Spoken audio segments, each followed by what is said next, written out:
గుర్తు జెండ ఎగిరిందో, రేపటి పొద్దుకు ఊపిరోసిందో, పేదొల్ల పెదవుల్ల నవ్వుల తిందో, హద్దులు దాటిన సేవ చేసిందో,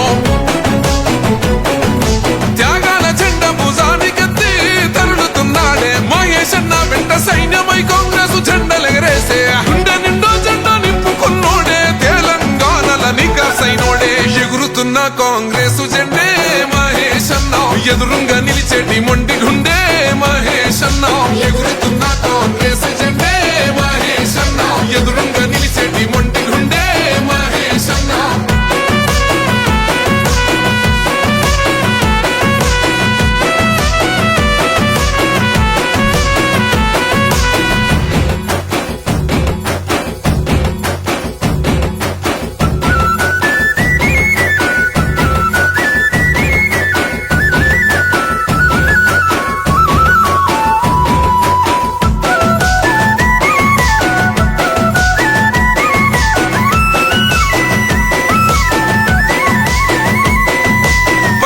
రాజీవ్ గాంధీని చూసిండు, ప్రజలల్లా ఒక్కడిలా కలిసిపోయిండు, నీతినే నిలువెత్తు నింపుకున్నాడు, అహంకార కోటలెదరగొట్టాడు, చిన్న భిన్నమైన చీకటింట కొంటి చెమ్మ అన్న తుడిసెనంట, వనసపడ్డోళ్లకు అయ్యే అన్న కలబడతాడు ఎదురుంగేమి ఉన్నా, కొల్లోల బతుకుల్ల కలలేర వేసంగా ఊళ్ళల్లో వెలిగిన సూర్యుడైనాడు.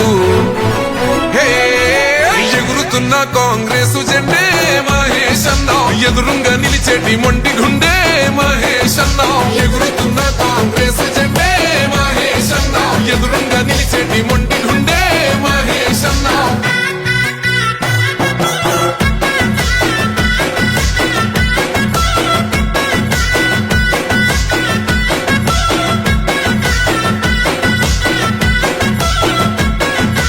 ఎన్ఎస్యుఐ రాష్ట్ర అధ్యక్షుడయ్యి యువతలో సరికొత్త ఉత్తేజమయ్యే, సమస్యలేడున్న ముందుంటాడు, పరిష్కారం చూపి భరోసైనాడు, పేదోళ్ళ కోసము అన్నుండు రాయి, జీవితం అంకితం అంటుండురా, తలొంచక నడిసిండు పోరు బాట, ఎదిరించి నిలిసిండు దొరల కోట, నిరంకుశ పాలన పైనాడు, మూడు రంగుల జెండ నింగికెత్తిండు.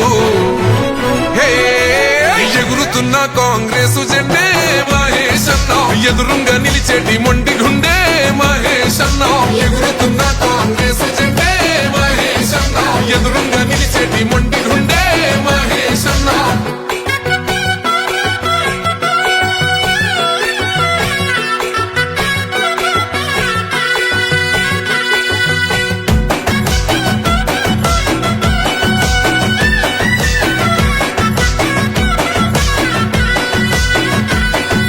సర్వాయి పాపన్న వారసుడు మెత్తని కత్తై బాధవా పిండు,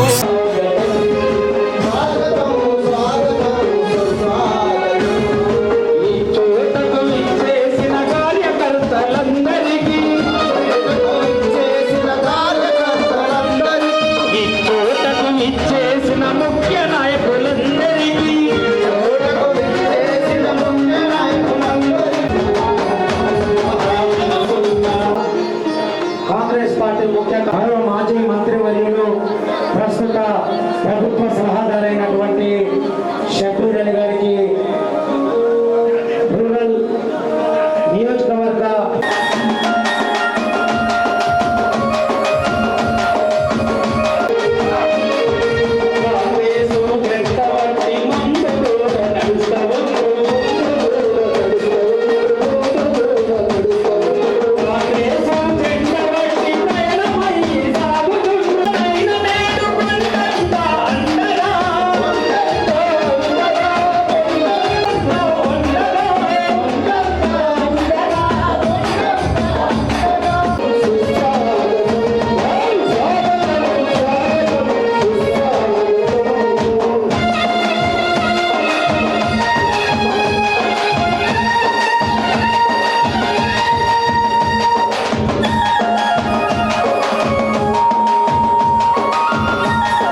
అందరూ కూడా ఇక్కడ ప్రవీణ్ ఇది ప్రెస్ మండల ప్రజలు బ్లాక్ నగర్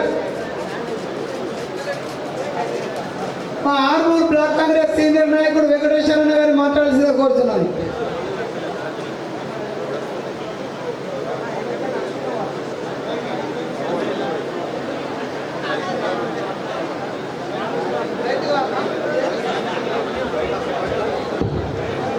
ఈ కార్యక్రమానికి సభాధ్యక్షులు వచ్చినటువంటి ప్రజాప్రతినిధులందరికీ నా హృదయపూర్వక నమస్కారాలు తెలియజేసుకుంటూ మనది నిన్ననే పాదయాత్ర బ్రహ్మాండంగా పాదయాత్ర సక్సెస్ అయింది కాబట్టి కాంగ్రెస్ అధికార మహాశైలకు మరియు అదేవిధంగా ఈ సభకు అధ్యక్షత వహిస్తున్నటువంటి మానవ మోహన్ రెడ్డి గారు మరియు ఇక్కడికి వచ్చినటువంటి కాంగ్రెస్ కార్యకర్తలకు అందరికీ ధన్యవాదాలు.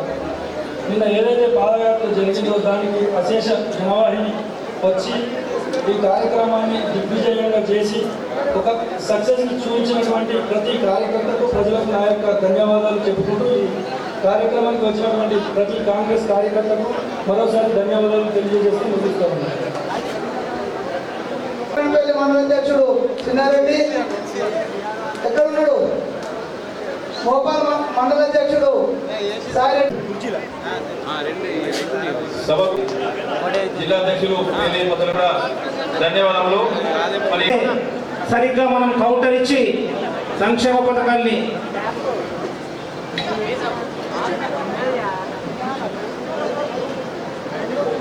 మన AICC incharge madam Meenakshi Natarajan గారు, స్థానిక శాసనసభ్యులు భూపతి రెడ్డి గారు, మన ప్రభుత్వ సలహాదారు పెద్దలు షబ్బీర్ అలీ గారు, అదేవిధంగా జీవన్ రెడ్డి అన్న గారు వేదికపైకి రావాల్సిందిగా కోరుచున్నాను.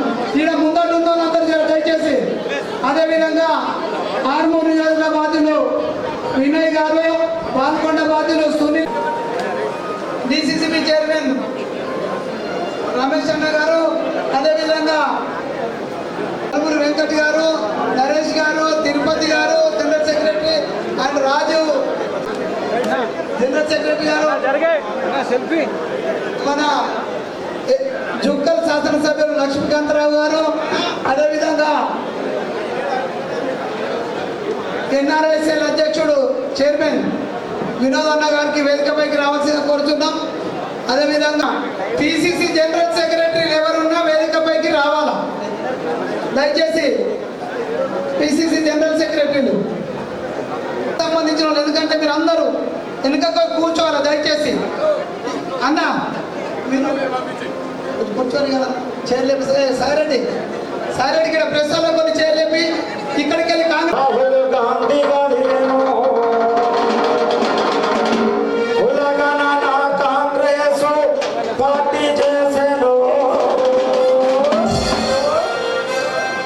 రాజ్యాంగం రక్షించ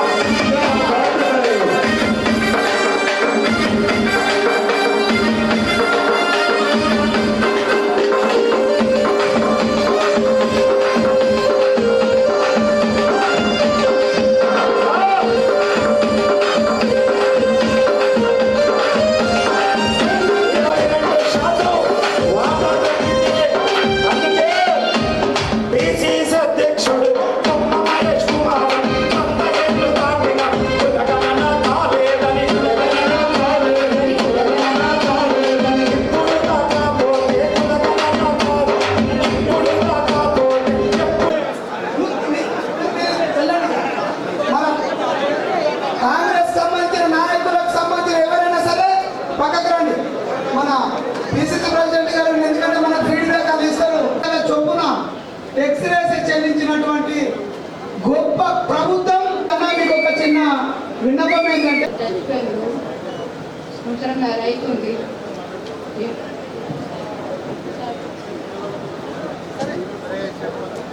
అయితే ఆ దేశంలో చచ్చిపోయిండు. నాకు 2 కొడుకులు, పొలం లేదు, ఏం లేదు. అన్నలాగా ఆదుకున్నాడు, మాకు 5 లక్షలు ఇచ్చిండు. మేనమామ లాగా ఆదుకున్నాడు, మాకు సార్కి ఎంతో నమస్కారాలు. నాకు ఎంతో బాధ ఉండే కానీ సార్తో మేము ఎంతో ఉన్నామమ్మా. మాకు ఏం మీద ఆధారం లేకుండా ఉన్నాం. ఇప్పుడైతే మా ఆయన మీద మస్తు వీరుంది మాకు. కానీ మా సార్ నాకు తమ్ముళ్ళగా అన్నలాగా నాకు మస్తు ఆదుకున్నాడు. 5 లక్షలు చెప్పిండు మాకు, చెప్పించిండు 5 లక్షలని. మరి అరకులు రాజారావు అంటే అరకుల నుండి ప్రాతినిధ్యం వహిస్తున్నటువంటి వ్యక్తి. ఆయన మొదలు కాంగ్రెస్ పార్టీలో మరి మంత్రిగా పనిచేసి ఉన్నత స్థానంలో ఎదిగినటువంటి ఈ గ్రామంలో మనం జనహిత పాదయాత్ర మరి ఈ కార్యకర్తల సమావేశం నిర్వహించుకోవడం చాలా ఆనందంగా ఉంది. మీకు అందరూ కూడా తెలుసు, ఇవాళ చాలామంది మన పార్టీ ప్రెసిడెంట్స్ కానీ బ్లాక్ కాంగ్రెస్ అధ్యక్షుడు కానీ మీరందరూ కూడా చాలామంది మాట్లాడారు. మనము 18 నెలలలో చేసిన కార్యక్రమాలు చాలా ఉన్నాయి. మొట్టమొదటిగా ఉచిత బస్ సౌకర్యం, అది మామూలుగా కాదు. ఇవాళ వరకు దగ్గర 7,000 కోట్ల రూపాయలు ప్రభుత్వము ఆర్టీసీకి చెల్లించింది. 200 కోట్ల మంది మహిళలు ప్రయాణం చేసింది. చిన్న స్కీమ్ కాదు ఇది.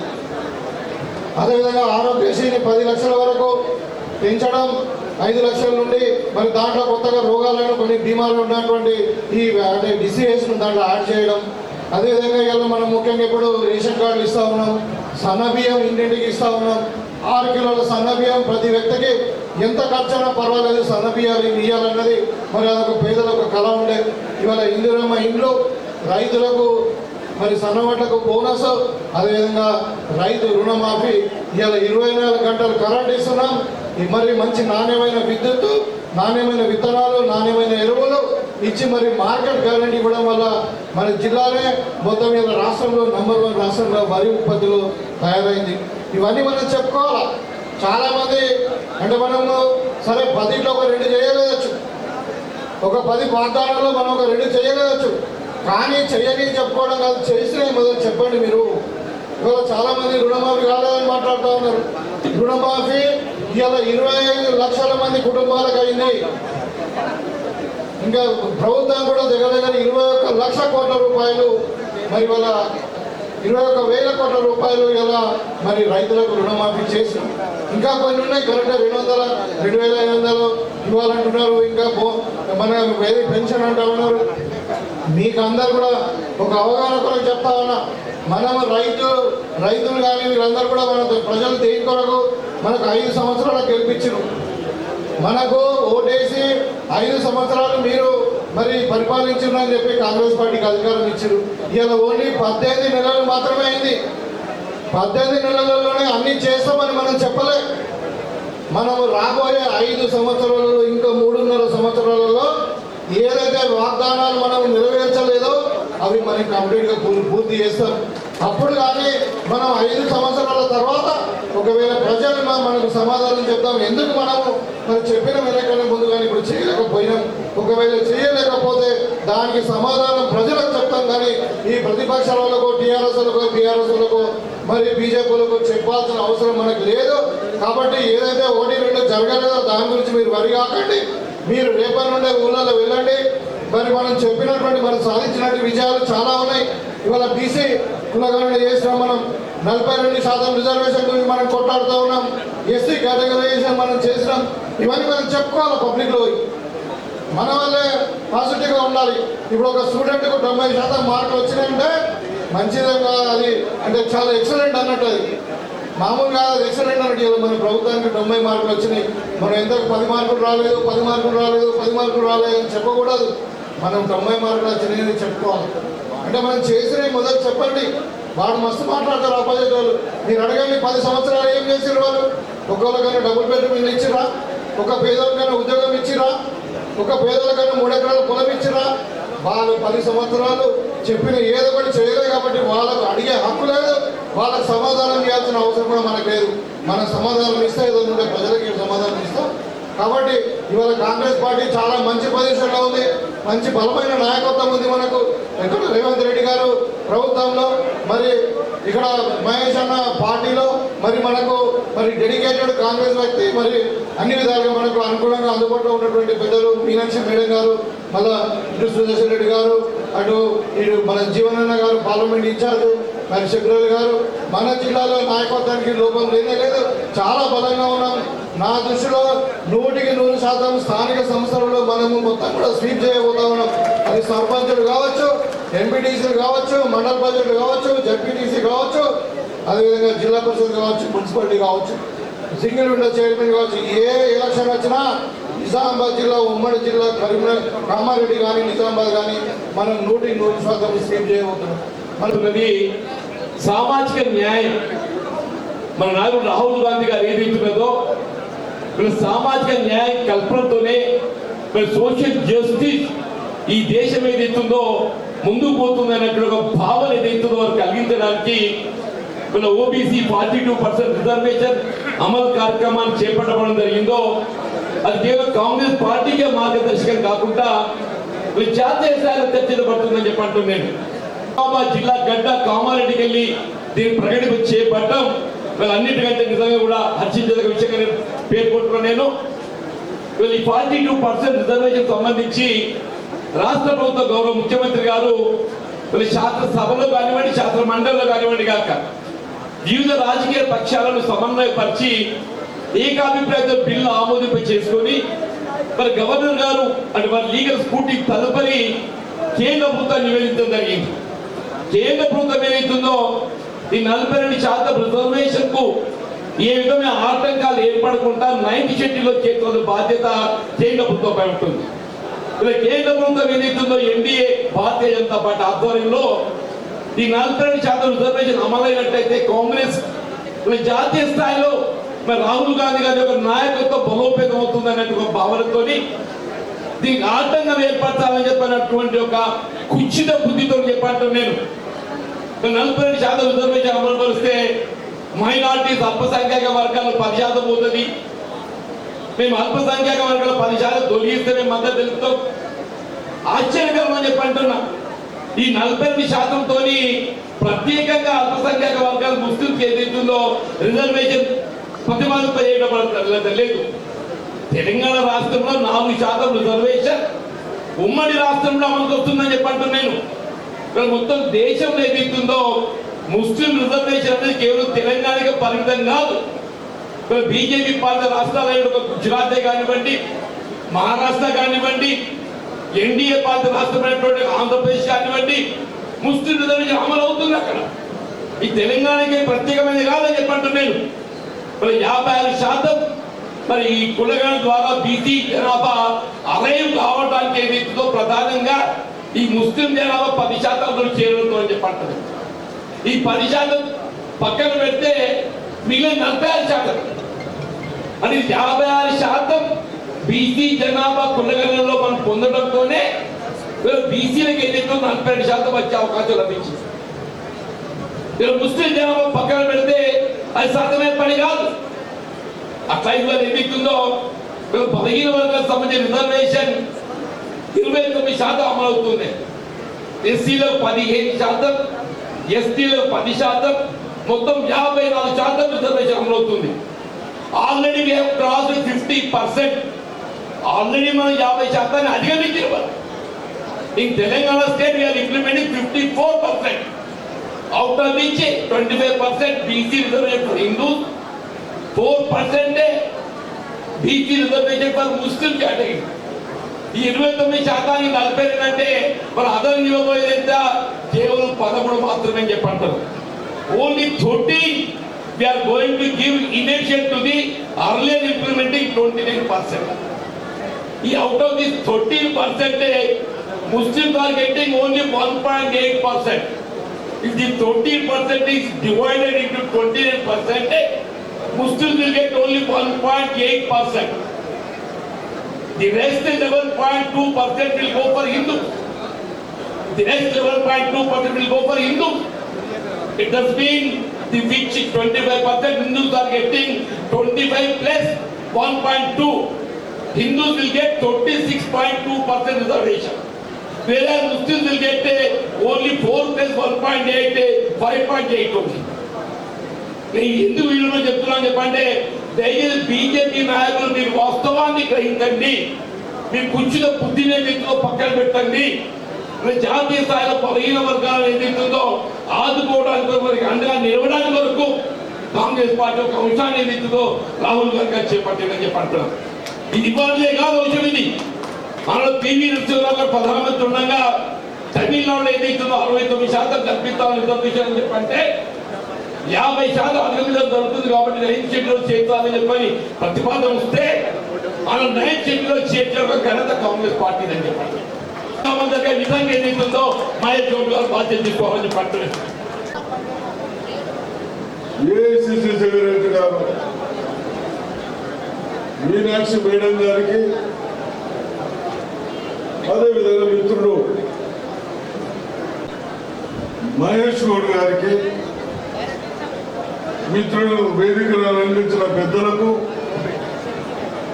ఇక్కడ వచ్చేసిన కాంగ్రెస్ కార్యకర్తలకు, ముఖ్యులకు, మా అక్కలు చెల్లెళ్లకు, నా ప్రెస్ మిత్రులకు అందరికీ నా నమస్కారం. అందరూ అన్ని విధాలుగా చెప్పారు. రిజర్వేషన్ మనం అందరూ మాట్లాడింది రిజర్వేషన్ పెద్దలు జీవన్ రెడ్డి గారు చక్కగా చెప్పారు. ఇప్పుడే ఒక మండలి ప్రెసిడెంట్ చెప్పారు, సోషల్ మీడియా సంగతి చెప్పారు. నేను మా అక్కలు చెల్లెలకు, కాంగ్రెస్ కార్యకర్తలు మనము రేపు రాబోయే ఎలక్షన్లు కానీ వాస్తవానికి పోని ప్రధాన నాయకులు అనే వాళ్ళు ఏ విధంగా ఉండాలి. నిన్ననే పెద్ద 600 పేజీల రిపోర్ట్ వచ్చింది. అటువంటి వల్ల మనకు నాయకులు దయచేసి మనం అందరం మన భవిష్యత్తు, మన పిల్లల భవిష్యత్తుని అన్యాయం చేసి నాశనం చేసిన వాళ్ళని వాళ్ళు ఏ విధంగా శిక్షించాలని ఆలోచించాలి. కానీ ఏమి సోషల్ మీడియాను చెయ్యండి, కానీ దానికంటే మనం ప్రచారం చేయాలి. దానిలో 8 లక్షల కోట్లతో ఇంట్రెస్ట్ కానీ ఇన్స్టాల్మెంట్ కానీ మనకు 18,000 వచ్చే రెవెన్యూకు జీతాలు.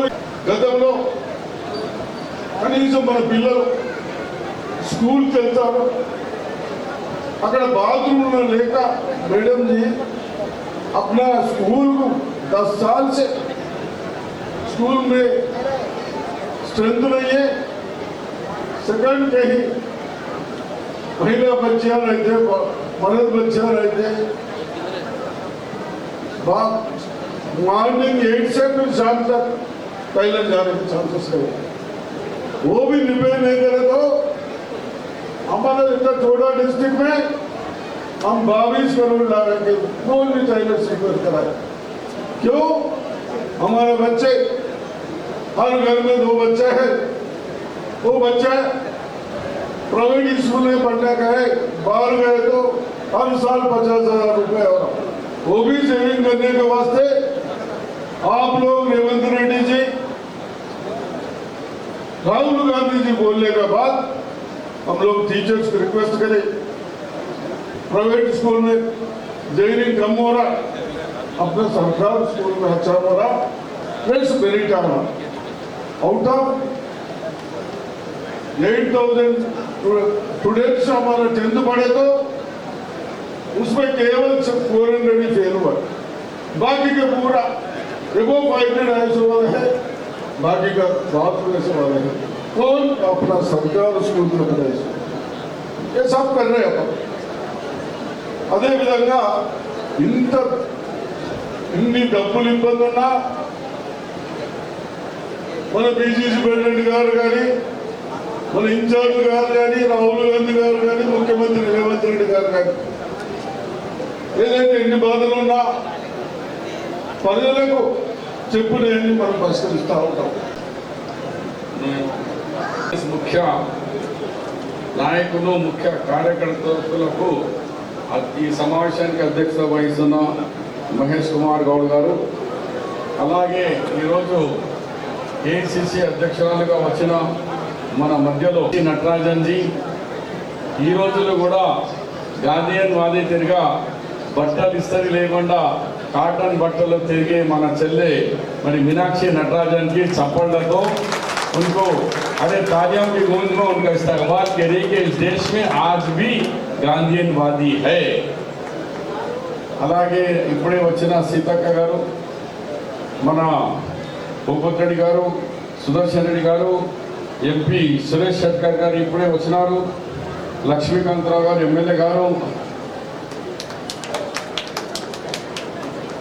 సంపత్ గారు, జీవన్ రెడ్డి గారు, తాయర్భాయ్ గారు, మోహన్ రెడ్డి గారు, వినయ్ గారు మరియు సునీల్ గారు, ఇక చాలా మంది కాంగ్రెస్ కుటుంబ సభ్యులకు అందరికీ हृदयपूर्वक नमस्कार। मैडम जी,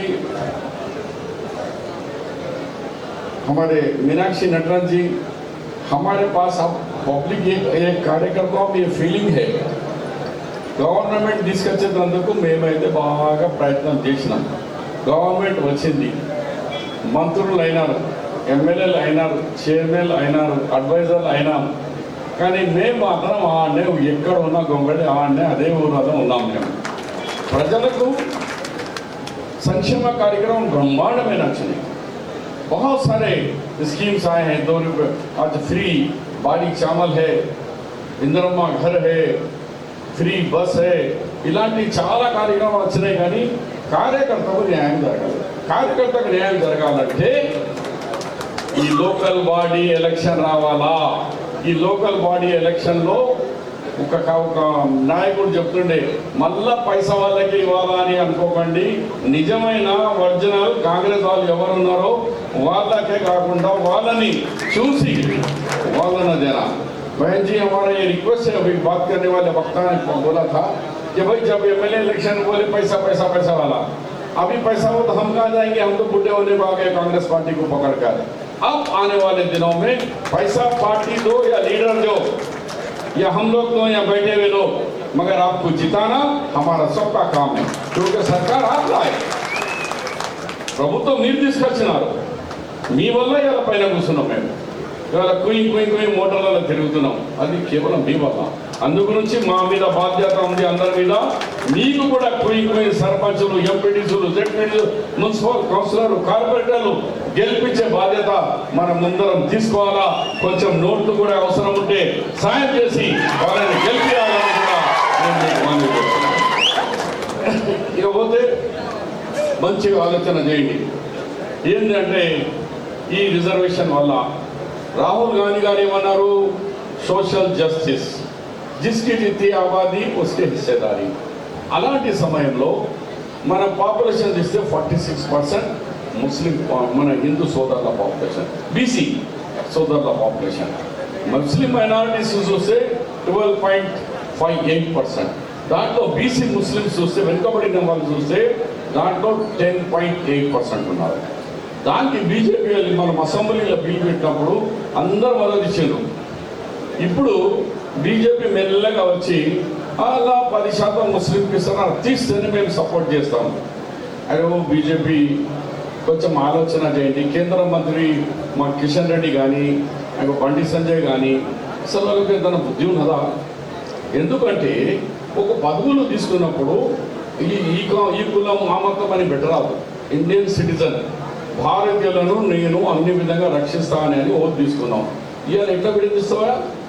అయినా ఈ రిజర్వేషన్ గురించి 2 నిమిషాలు జీవనన్న చెప్పినారు, దానితో సహా చోటు చెప్తున్నాను, ఈ రిజర్వేషన్ కొత్తది కాదు। పంచాయతీరాజ్ ఎలక్షన్ ఈ రిజర్వేషన్తో 4 సార్లు వైఎస్ రాజశేఖర రెడ్డి, కిరణ్ కుమార్ వైఎస్ఆర్ టైంలో ఒకసారి అయింది, రెండోసారి మనకు కేసీఆర్ హయాంలో 2 సార్లు అయినది।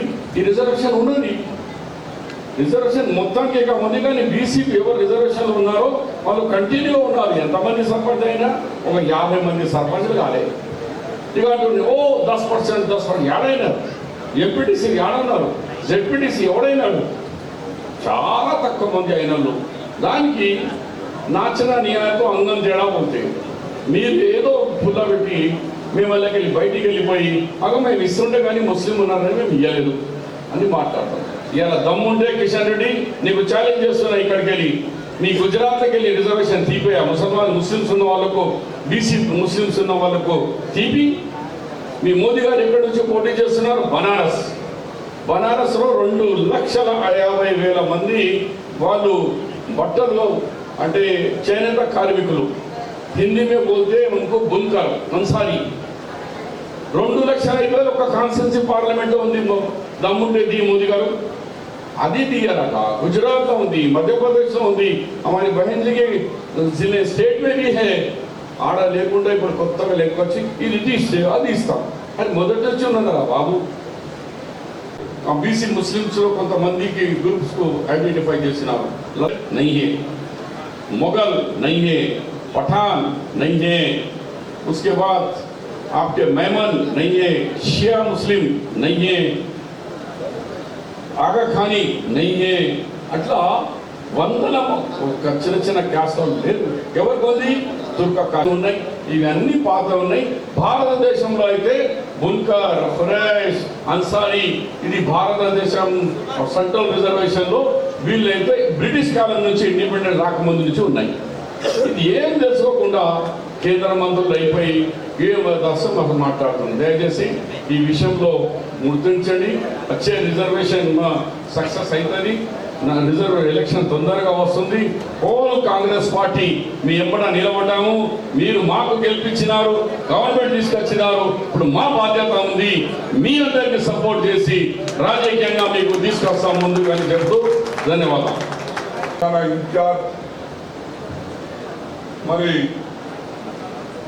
మన మీనాక్షి నటరాజన్ గారికి స్వాగతం పలుకుతూ, దాంతోపాటు మంత్రివర్యులు మా నిజామాబాద్ ఉమ్మడి నిజామాబాద్ జిల్లా ఇన్ఛార్జ్ మంత్రివర్గం, మా పంచాయతీ రాజ్ శాఖ మంత్రులు ఇప్పుడే మా బాన్సోడలో ఎన్నో కార్యక్రమాలు తీసి మళ్ళీ ఇక్కడ రావడం జరిగింది. మా సీతక్క గారికి, దాంతోపాటు మా సీనియర్ నాయకులు కోదండ శాసనసభ్యులు సుదర్శన్ రెడ్డి గారికి, ముఖ్య కార్యకర్తలు మీకు అందరికీ నమస్కారం. మరి చాలా సమయం అతీతమైంది, ఎక్కువ మాట్లాడకుండా నేను విజ్ఞప్తి చేస్తా ఉన్నాను. ఇప్పుడే షబీరన్న గారు చెప్పినట్లు ఈ వచ్చే స్థానిక సంస్థలు మీ ఎన్నికల కోసం మేమందరం కూడా ఒక్కటై, అంటే మా కార్యకర్తల నాయకుల ఎన్నికలు స్థానిక సంస్థలు, మరి గత శాసనసభ ఎన్నికల్లో మరి పార్లమెంట్ ఎన్నికల్లో కొంచెం మనం నిజామాబాద్ జిల్లాలో వెనుకబడి ఉన్నాం.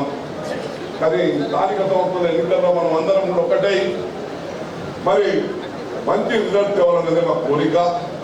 ఎందుకంటే దక్షిణ తెలంగాణ, ఉత్తర తెలంగాణలో కొంచెం మన దేశంలో బీజేపీ ఎంత ప్రభావం ఉందో దానివల్ల చాలా మంది ఇబ్బందికర పరిస్థితులు ఎదుర్కొంటున్నాం. కానీ ఇప్పుడు మనం అధికారంలో వచ్చిన తర్వాత కాంగ్రెస్ పాలనలో మా ముఖ్యమంత్రి రేవంత్ రెడ్డి గారు చేసే కార్యక్రమాలను ప్రజలు తీసుకోవాల్సిన అవసరం ఉన్నది. ఎన్నో కార్యక్రమాలు మనం చేస్తూ ఉన్నాం. ఈరోజు దాంట్లో సన్న బియ్యం ఇస్తా ఉన్నాం ఉచితంగా, మరి మహిళలకు బస్సు ఉచితంగా ఇస్తా ఉన్నాం, మరి రైతు బంధు కూడా ఇవ్వడం జరిగింది, రుణమాఫీ చేయడం జరిగింది, మరి కొత్త రేషన్ కార్డు ఇవ్వడం జరిగింది. మరి ఏ విషయమైనా కానీ అన్ని విషయాల్లో మరి ఇద్దరమ్మ ఇండ్లు కూడా మనం 5 లక్షల ఇండ్లు, మన నియోజకవర్గం 3,500 ఇండ్లు ఇస్తున్నాం. మరి అన్ని విషయాల్లో ఈరోజు కాంగ్రెస్ పార్టీ సంక్షేమ కార్యక్రమాలతో ముందుకు పోతా ఉంది. ఈ సంక్షేమ కార్యక్రమాలను మన ప్రజలకు వివరించాలంటే ప్రత్యేకంగా నేను విజ్ఞప్తి చేస్తా ఉన్నాను. మా పిసిసి అధ్యక్షుడు సంగారెడ్డి సమావేశంలో చెప్పడం జరిగింది. మనం చేసే కార్యక్రమాలు ప్రజలకు వెళ్ళాలంటే ఏ గ్రామానికి మనం ఎంత కార్యకర్తల సమావేశానికి మరి అధ్యక్షత వహిస్తున్నటువంటి గౌరవ జిల్లా అధ్యక్షుడు మోహన్ రెడ్డి గారికి, మరి మన రాష్ట్ర ఇన్ఛార్జిగా వ్యవహరిస్తున్నటువంటి గౌరవనీయులు సోదరిమణి మీనాక్షి నటరాజన్ గారికి, మన రాష్ట్ర అధ్యక్షులు మీ నిజామాబాద్ జిల్లా ముద్దుబిడ్డ మహేష్ అన్న గారికి, పెద్దలు గౌరవనీయులు మన ఎమ్మెల్యే మాజీ మంత్రివర్యులు సుదర్శన్ రెడ్డి గారికి, పెద్దలు గౌరవనీయులు గవర్నమెంట్ అడ్వైజర్గా ఉన్నటువంటి షబీర్ అలీ సార్ గారికి, అదేవిధంగా మన ఎంపీ గారు సురేష్ శెట్కర్ గారికి, మన సీనియర్ నాయకులు జీవన్ రెడ్డి అన్న గారికి, అదేవిధంగా ఇన్ఛార్జిగా వచ్చినటువంటి వెంకట్, అదేవిధంగా ఇతర సోదరులకు అందరికీ, మరియు లక్ష్మీకాంతారావు గారు ఎమ్మెల్యే, భూపతి రెడ్డి గారు ఎమ్మెల్యే, మరి ఏఐసిసి నుంచి వచ్చినటువంటి సంపదన్న గారికి, ఇస్మతుల్లా గారికి, వేదిక మీద ఉన్నటువంటి పెద్దలందరికీ, మాజీ ఎమ్మెల్సీలు, ఎమ్మెల్యేలు, కార్పొరేషన్ చైర్మన్లు, మహిళా సోదరిమణులు, పత్రికా మీడియా సోదరులు, మీకు కూడా దాదాపుగా 11 o'clock నుంచి ఈ యొక్క ప్రోగ్రాం ఉంది, లేట్ అయిపోయింది. పేరు పేరున ప్రతి ఒక్కరికి కూడా నమస్కారాలు. పత్రికా, పోలీస్ అందరికీ కూడా. ముఖ్యంగా నాయకులకు ఒకటే చెప్పదలుచుకున్నాం. నాయకులు అంటే సేవకులు. పొలిటీషియన్ అనేది మరి డామినేషన్ కాదు, డిక్టేటర్షిప్ కాదు, లేదా ఇంకోటి ఏదో కాదు, సేవా కార్యక్రమం. ఆ సేవను ఈరోజు మరి పాదయాత్ర రూపంలో ప్రతి గుండె, నీకు నచ్చని వ్యక్తులు, నాకు నచ్చని వ్యక్తులు కాదు, సమాజానికి నచ్చటోళ్ళందరినీ మనం చేర్చుకోవాలి, దగ్గర తీసుకోవాలి, నాయకత్వంలో కలుపుకోవాలి. నాయకుడు అనే వాళ్ళు మండల స్థాయి నాయకుడు కావచ్చు, గ్రామ స్థాయి నాయకుడు కావచ్చు, జిల్లా నాయకుడు కావచ్చు. గ్రూప్ లీడర్లుగా ఉండకండి, గుడ్ లీడర్స్గా ఉండండి. అందరూ మీ దగ్గర మీ నాయకత్వానికి సపోర్ట్ దొరుకుతుంది. నేను 3కే నాయకుని, నేను 4కే నాయకుని, ఎవరిని కలుపుకోపోను, నాకు ఎవరు వద్దు అంటే వాళ్ళు ఇంకో గ్రూప్ కడతారు, మీకు ఈక్వల్గా నాయకులు అవుతారు. మీరు నాయకుడు మనం అందరం కూడా ప్రజాసేవకులుగా ఉందాం. గాంధీ ఐడియాలజీ మరి ఇన్ని సంవత్సరాలైనా కూడా చెక్కు చెదరకుండా ముందటికి వెళ్తుంది. రాహుల్ గాంధీ గారి ఆధ్వర్యంలో, ఖర్గే గారి ఆధ్వర్యంలో మనం కూడా రాజకీయాలంటే ఎంతో ఓపికతోటి, మంచి వాళ్ళు ఉంటారు, చెడ్డ వాళ్ళు ఉంటారు, నచ్చని వాళ్ళు ఉంటారు, నచ్చిన వాళ్ళు ఉంటారు. కానీ ప్రజలకు నచ్చే వాళ్ళను మనం ఎంకరేజ్ చేయడం మన బాధ్యత. ప్రజలకు నచ్చే వాళ్ళను, ప్రజలు మెచ్చే వాళ్ళను మనం నాయకులుగా తయారు చేయడం అనేది మన భుజస్కంధాల మీద ఉంది. అప్పుడే మన నాయకత్వం 10 తరాలకు గాంధీ సిద్ధాంతాన్ని, అంబేద్కర్ రాజ్యాంగ స్ఫూర్తిని, మరి రాహుల్ గాంధీ గారి యొక్క భారత్ జోడో యాత్ర యొక్క విధానాలను ముందుకు తీసుకుపోగలుగుతాం. ఖచ్చితంగా ఇన్ఛార్జిగా నేను కూడా వచ్చిన కాబట్టి నేను ఈ ప్రాంత అభివృద్ధికి సేవకురాలిగా పనిచేస్తా. మీ అందరితో తోబుట్టులాగా పనిచేస్తా. మీరే అందరికీ ఏ సమస్య ఉన్నా, మన లోపాలున్నా మనం సర్దిద్దుకోవాలి. మన ఏమున్నాయనేది ఎంతసేపు ఎదుటోళ్ళ దిక్కు చూపించడం కాదు, మనం కూడా ఇన్నర్లో మన ప్రాబ్లం ఏమైనా ఉంటే కూడా సరిదిద్దుకొని ముందుకు పోయే రకంగా మన లీడర్లందరూ కూడా ఎదగాలి. మీరందరూ రాబోయేటువంటి ఎన్నికలలో కూడా అందరూ యాక్టివ్గా పనిచేసి, ఇక్కడ సభలో మీరు కూర్చున్నారు, స్టేజ్ మీద మేము కొంతమంది మీ ఎమ్మెల్యేలమైన, ఎంపీలమైన, మంత్రులమైన వివిధ హోదాలలో పనిచేస్తున్నాము. మరి మీకు జరిగేటువంటి ఎన్నికలలో కూడా ప్రజల మన్నను పొందాలంటే ప్రభుత్వం చేస్తున్నటువంటి ప్రతి కార్యక్రమాన్ని ప్రజలకు వివరించాలి. బూతుల వారీగా కార్యకర్తలను తయారు చేసుకోవాలి. అక్కడ ప్రజల మెప్పు పొందేటువంటి లీడర్షిప్ను కూడా గ్రామ స్థాయి నుంచి తయారు చేసుకున్నప్పుడు పార్టీ అనేది స్ట్రాంగ్గా ఉంటుంది. ఒక లీడర్ పోయినంత మాత్రాన, ఒక లీడర్ అటు ఇటు అయినంత మాత్రాన పార్టీ ఎందుకు మరి షేక్ అయ్యే పరిస్థితి వస్తుందో, ఏ పార్టీ అయినా ఏ విధానమైనా గ్రౌండ్ దాకా పార్టీ లేకపోవడం, లేదా సిద్ధాంతపరమైనటువంటి అవగాహన క్యాడర్కు లేకపోవడం. కాబట్టి ఈరోజు మీనాక్షి మేడం గారు సేవాగ్రామంలో మన ప్రతి కార్యకర్తకు 6 నెలలకు 3 నెలలకు ఒక ట్రైనింగ్ సెంటర్ నడుపుతా ఉంది. మొత్తం మనిషి భావజాలం అంతా మార్పించి సింపుల్గా కూడా ఎలా సేవ చేయగలుగుతాం, ఆ రోజు గాంధీ గారు ఎట్లా చేసిండ్రు అనేది అక్కడ ట్రైన్ చేస్తూ ఉన్నారు. సో మన సిద్ధాంతము ప్రజల సిద్ధాంతం, మన ఆలోచన విధానం ప్రజల ఆలోచన విధానం. ఏం చేసినా ప్రజల కోసం, సమాజం కోసం, సమాజ అభివృద్ధి కోసం. బీజేపీ లాగా ఓట్లప్పుడు కులాలు, ఓట్ల కోసం మతాలు, వాళ్ళు ఏం చేసి చెప్పండి. హిందువులు అని అంటున్నారు. ఏమైనా హిందువులు దేవుని పెట్టి అగరబత్తి మీద ఏమైనా GST తగ్గించిరా? ఏమైనా గుడి ఎక్కడైనా ఒకటిగా ఫ్రీగా గుడి ఇచ్చిరా? ఏమైనా కనీసం బళ్ళు కట్టించిరా? పేదోళ్ళకి ఏమైనా ఇల్లు కట్టించిరా?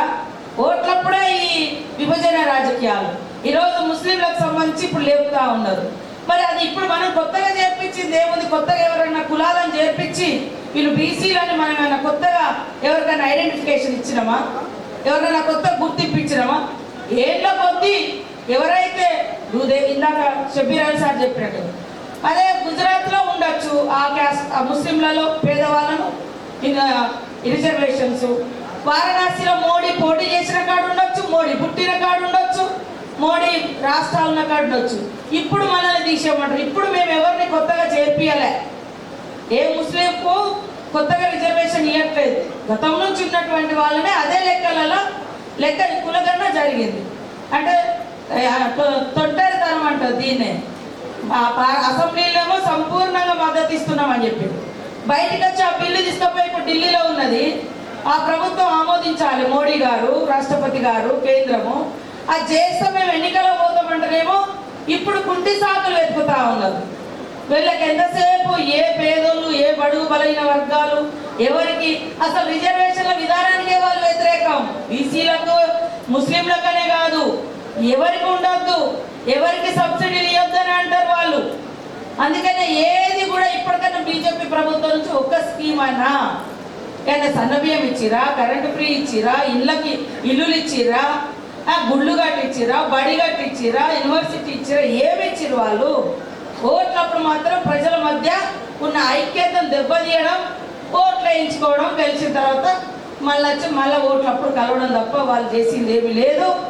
ఆనాటి నుంచి ఈనాటి వరకు, నెహ్రూ గారి కాలం నుంచి ఈ రోజు మన ప్రభుత్వం ఇక్కడ ఉన్న వరకు ప్రతిదీ కూడా పేదోళ్లకు పని కల్పించింది. 100 రోజుల పని. పేదోళ్ళకి ఇవాళ రేషన్ కార్డులు వస్తున్నాయంటే ఆహార భద్రత చట్టం తెచ్చింది సోనియమ్మ, మన్మోహన్ సింగ్ గారు. ఇవాళ భూములు వంచింది, ఇల్లులు ఇచ్చింది. ఇందిరమ్మ ఇల్లు అనేది ఎందుకు పేరు పెట్టినాం? ఆ రోజు పక్కా ఇల్లులు 15,000, 10,000 తోట ఇచ్చి ఇల్లులు కట్టించింది కాంగ్రెస్. ఎక్కడైనా బీజేపీ ప్రభుత్వంలో మరి ఏమైనా చేసిరా? బీఆర్ఎస్ చేసిందా? వాళ్ళు కేవలం డబ్బున్న వ్యక్తులకు, ఉన్నత వర్గాలకు తప్ప పేదోని ఆకలి ఏంది, కడుపు ఏంది, వాళ్ళ కడుపు నిండా తింటారా అన్నము అనే చూసే విధానం కాదు. దయచేసి చెప్పండి, మనం ప్రజలందరినీ బాగు చేయాలనుకునేది కాంగ్రెస్ పార్టీ. విభజన పేరుతోటి విద్వేషాలు సృష్టించి ఓట్లు వేయించుకొని 11-12 సంవత్సరాలు అయింది బీజేపీ ప్రభుత్వం వచ్చి. జిఎస్టీలు, పెద్ద నోట్ల రద్దు, లేదా పెట్రోల్ ధరలు పెంచుడు, లేదా ఇంకో ఈ రకమైనది తప్ప ఏం ఒరగబెట్టింది అయితే ఏం లేదు. అందుకనే మనం ప్రజల దగ్గరికి వెళ్ళాలి, ప్రజలకు వివరించాలి. కాబట్టి నాయకుడు అనేవాడు నిరంతరం ప్రజలలో ఉండే ఒక ఫిష్ ఇన్ వాటర్, ఎట్లయితే వాటర్లో చేప ఉంటేనే బతుకుతుందో, వాటర్లో చేప ఎక్కడ ఉంటుంది, ఫిష్ ఎక్కడ ఉంటుంది, వాటర్లో ఉంటుంది. అది గడ్డ మీద పడితే గిలగిల కొట్టుకుంటుంది. లీడర్ కూడా పబ్లిక్లో ఉండాలి. ఎప్పుడు అయితేనే లీడర్ అవుతాం. మనం ఏసీ గదులలో కూర్చుంటాం, మనం ఏదో ఓట్లప్పుడు పోతామంటే ప్రజలు కూడా మనల్ని గుర్తించుకోరు.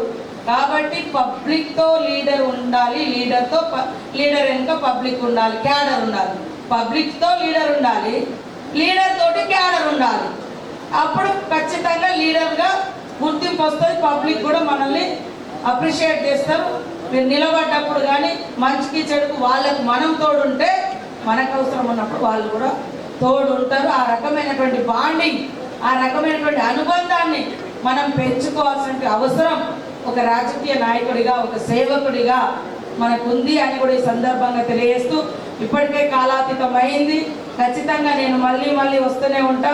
మీకు అందరికి అందుబాటులో ఉండి సేవ చేసే అవకాశం నాకు రేవంత్ రెడ్డి గారు, మీనాక్షి నటరాజన్ గారు మరి ఇన్ఛార్జిగా ఇక్కడ వేసినందుకు వారికి ప్రత్యేకంగా, మా అధ్యక్షుడు మరి సోదరుడు నాకు ఎప్పుడు కూడా అండదండగా ఉండేటువంటి మహేష్ అన్న గారికి కూడా ప్రత్యేకంగా ధన్యవాదాలు తెలియజేస్తూ సెలవు తీసుకున్నాను.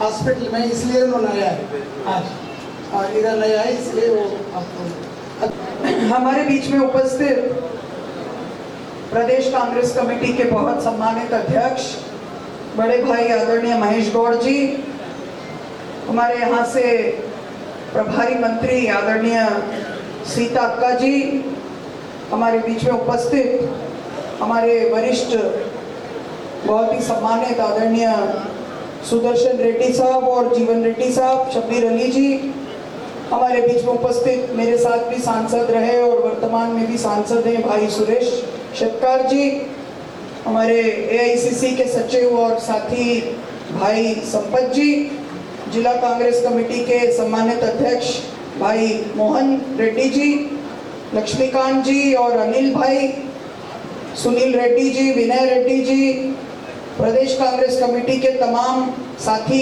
पदाधिकारीगण, अजमत भाई, वेंकट जी, राजीव जी, नरेश भाई, भूपत रेड्डी जी हमारे विधायक और हमारे साथी रहे, मेरे साथ 2022 के पदयात्रा में भी साथ में चले, और हमारे तमाम बहुत सारे साथीगण उसमें रहे। हाँ वो तो बोल दी, वो आज हमारे साथ सुबह से श्रमदान में भी थे। हमारे सभी मंडल के अध्यक्षगण, माताओं बहनों, बहुत देर से बहनें भी यहाँ पर उपस्थित हैं, भाइयों, साथियों, बुजुर्गगण और मीडिया के बंधुओं, मंच पर उपस्थित अन्य सभी पदाधिकारी साथियों, फ्रंटल ऑर्गेनाइजेशन और डिपार्टमेंट के अध्यक्ष और साथीगण, और अभी पिछले 2-3 दिन से साथ में पैदल यात्रा में चल रहे सभी साथियों, सभी सम्मानित यहाँ पर उपस्थित कार्यकर्तागण, सबसे पहले मैं आप सबका बहुत बहुत धन्यवाद करती हूँ। मुझे निजामाबाद इसके पहले भी 2022 में सर्वोदय पदयात्रा में निजामाबाद जिले में करीब 1 हफ्ते हम लोग थे और मुझे मौका मिला आप सबके बीच में आके बात करने का। यहाँ नहीं आए थे, लेकिन जिला बहुत बड़ा है, जिले के दूसरे हिस्से में हम लोग साथ में आए। इसमें भी आए बाजू में, ओके, बढ़िया। बहुत सारे साथियों के घर तक जाने का मौका मिला। हमारे बहुत सारे साथी आज भी मिलने आए, उस समय जो हमारे साथ कार्यक्रम करवाए वो सब लोग भी यहाँ पर आए। वो महेंद्र जी के घर में दोपहर में रुके थे, हम सरपंच साहब थे उस समय। आज उनकी श्रीमती जी भी मिलने के लिए आई। बहुत सारे साथियों से दोबारा मिलने का मौका मिला। आज़ादी के आंदोलन के समय कांग्रेस के नेताओं ने पैदल चलकर लोगों को उनके हक के लिए जागृत करना और उस वक्त के एक ऐसे साम्राज्य, अंग्रेजी साम्राज्य जो कि पूरी दुनिया में फैला हुआ था, उसके सामने उसको चुनौती देने का काम गांधी जी ने पैदल यात्रा के दौरान हजारों की संख्या में ग्रामीण जन, किसान, मजदूर, दलित, अल्पसंख्यक, पिछड़े, आदिवासी सबको साथ लेकर आह्वान किया। विनोबा जी ने अपने जीवन में करीब 60,000 किलोमीटर की पैदल यात्राएं की। आज जो हिस्सा बांग्लादेश में, वहां भी वो पैदल गए। और आपके अपने प्रदेश से पोचमपल्ली, भूदान पोचमपल्ली जिसको आप लोग कहते हैं, वहां से पहले उन्होंने भूदान यात्रा भी शुरू किया। लेकिन आधुनिक भारत में, 21वीं सदी के भारत में, अगर किसी ने पैदल यात्रा करके, किसी राजनीतिक व्यक्ति ने लोगों के करीब जाने की कोशिश की, तो वो हमारे नेता राहुल गांधी ने की। कन्याकुमारी से लेकर कश्मीर तक पैदल यात्रा की।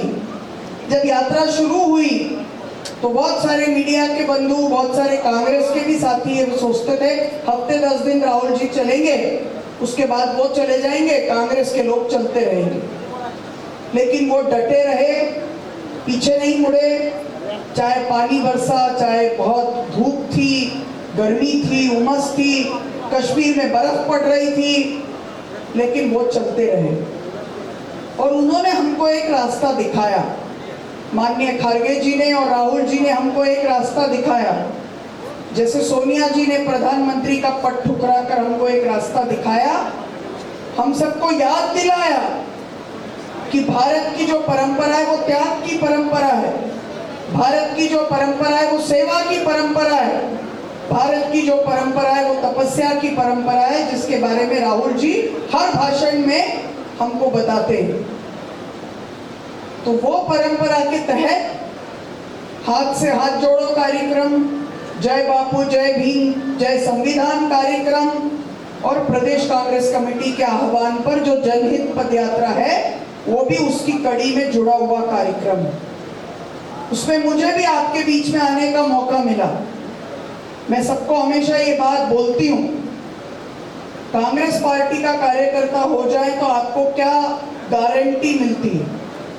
सांसद विधायक होने की गारंटी नहीं, लाखोंपति करोड़पति होने की गारंटी नहीं, लेकिन अगर आप कांग्रेस के कार्यकर्ता हो जाएं तो कारगिल से लेके कन्याकुमारी तक और अरुणाचल प्रदेश से लेके कच्छ तक कहीं भी चले जाएं, आपको हर गांव में एक परिवार ऐसा मिल जाएगा जहां आप रह सकते हैं, क्योंकि कांग्रेस आपको इतना बड़ा परिवार देती है। दुनिया में ऐसे कोई और दल नहीं होगा जहां के साथी ये कह सकते हैं कि हमारा हर गांव में एक परिवार है। आजकल तो मोबाइल का जमाना है। जब मैंने अपना राजनीति शुरू किया था NSUI में, तो कोई मोबाइल फोन वोन होता नहीं था, लेकिन मन में विश्वास रहता था कि कहीं भी चले जाएं क्या हो जाएगा, कोई ना कोई तो कांग्रेस का मिल ही जाएगा। और यही विश्वास हम लोगों को आपसे जोड़ता है, वरना मेरा तेलंगाना में आने का क्या कारण हो सकता है। मैं तो आपकी भाषा भी पूरी तरह से समझती नहीं हूँ, आप भी पूरी हिंदी समझते नहीं होंगे क्योंकि आपकी भाषा तेलुगु भाषा है, लेकिन आपको और हमको जो जोड़ती है वो जो प्यार की भाषा है वो हमको कांग्रेस ने सिखाया है, कांग्रेस के फलसफे ने सिखाया है। वो प्यार की भाषा जो गुरु नानक देव की थी, गौतम बुद्ध की थी, महावीर स्वामी की थी, भगवान श्री राम की थी, श्री कृष्ण की थी, वो प्यार की भाषा जो हमें हमारे सूफी परंपरा में कबीर ने, बसवण्णा ने, अक्का महादेवी ने, सबने सिखाया। जो संत सेवालाल की पूजा यहाँ पर होती है, लंबाड़ा समाज के लोग उनको मानते हैं, उन्होंने सिखाया। वो जो प्यार की भाषा है, वही विरासत कांग्रेस की विरासत। तो अभी पूरे देश में 2 मॉडल चल रहे हैं। राहुल गांधी जहां भी जाते हैं वो तेलंगाना मॉडल की बात करते हैं। वो तेलंगाना मॉडल क्या है? वो प्यार की नींव पर खड़ा मॉडल है कि हम अपने देश के लोगों की गिनती करके देखें कि वो समाज जो 2,500-3 हजार साल से पीछे थे, उनको हम आगे कैसे लाएं। डॉक्टर हमारी नब्ज पकड़े बगैर बता नहीं सकता कि क्या बीमारी, और नब्ज पकड़ना पुरानी बात थी, अभी तो स्कैन करते हैं, एक्सरे निकालते हैं। ये जो तेलंगाना जाति जनगणना हुई है वो साइंटिफिक तरीके से 88 करोड़ पेपर लेके आपका और हमारा प्रदेश का एक्सरे हुआ है कि कौन कितना पीछे है, किसको हमको आगे लेकर जाना है। ये क्या मॉडल है? ये प्यार का और जोड़ने का मॉडल है कि इस देश में जो अंतिम पंक्ति में खड़े लोग हैं, उनके आंख का आंसू हमको पोंछना है। उसको सर्वोदय बोलते हैं, उसको गांधी जी ने अपना जंतर बताया। ये मॉडल चल रहा है। दूसरा मॉडल क्या मॉडल है? अभी जो हम बिहार में देख रहे हैं, चुनाव आयोग ने एक एक्सरसाइज कराया, उसके अंतर्गत बिहार के वाजिब नागरिक और वोटर ऐसे 65 लाख लोगों को वोट डालने के अधिकार से ही महरूम कर दिया। ये तोड़ने का मॉडल है, नफरत का मॉडल है, इंसान को इंसान से बांटने का मॉडल है, बुलडोजर का मॉडल है। और इस मॉडल के सामने जो तेलंगाना का सबको जोड़ने का मॉडल है, सामाजिक न्याय का मॉडल है, उसको लेकर हम पूरे देश में कैसे जाएं, इसके लिए हम लोग जंतर मंतर जा रहे हैं। 42% रिजर्वेशन पाना हमारा मकसद है, लेकिन देश की राजधानी में जाकर पूरे दुनिया को ये बताना कि भारत देश में एक तरफ अगर तोड़ने का मॉडल चल रहा है, तो राहुल जी के नेतृत्व में हमारे माननीय मुख्यमंत्री रेवंत रेड्डी जी और हमारे प्रदेश कांग्रेस अध्यक्ष महेश गौड़ जी के नेतृत्व में एक जोड़ने का मॉडल भी चल रहा है। वो तेलंगाना मॉडल है, जहां हम चाहते हैं हर एक इंसान को इंसान होने का हक मिले। वरना और कौन सा प्रदेश होगा जहां पर गल्फ में जो लोग काम करते हुए चले गए, उनके भी न्याय के बारे में सोचा जाए। किसी दूसरे प्रदेश में ये नहीं हो रहा है। यूपी और बिहार से सबसे ज्यादा लोग बाहर देश में छोटा मोटा काम करने के लिए जाते हैं, वहां ये योजना नहीं है। तो पूरी दुनिया में संदेश देने के लिए हम नई दिल्ली जा रहे हैं 5, 6 और 7 तारीख को, इसलिए कि देश के नागरिकों को अब चुनाव करना पड़ेगा कि वो कौन से मॉडल के साथ चलना चाहते हैं। क्योंकि देश में अगर लोकतंत्र को मजबूत करना है तो तेलंगाना मॉडल अपनाना पड़ेगा।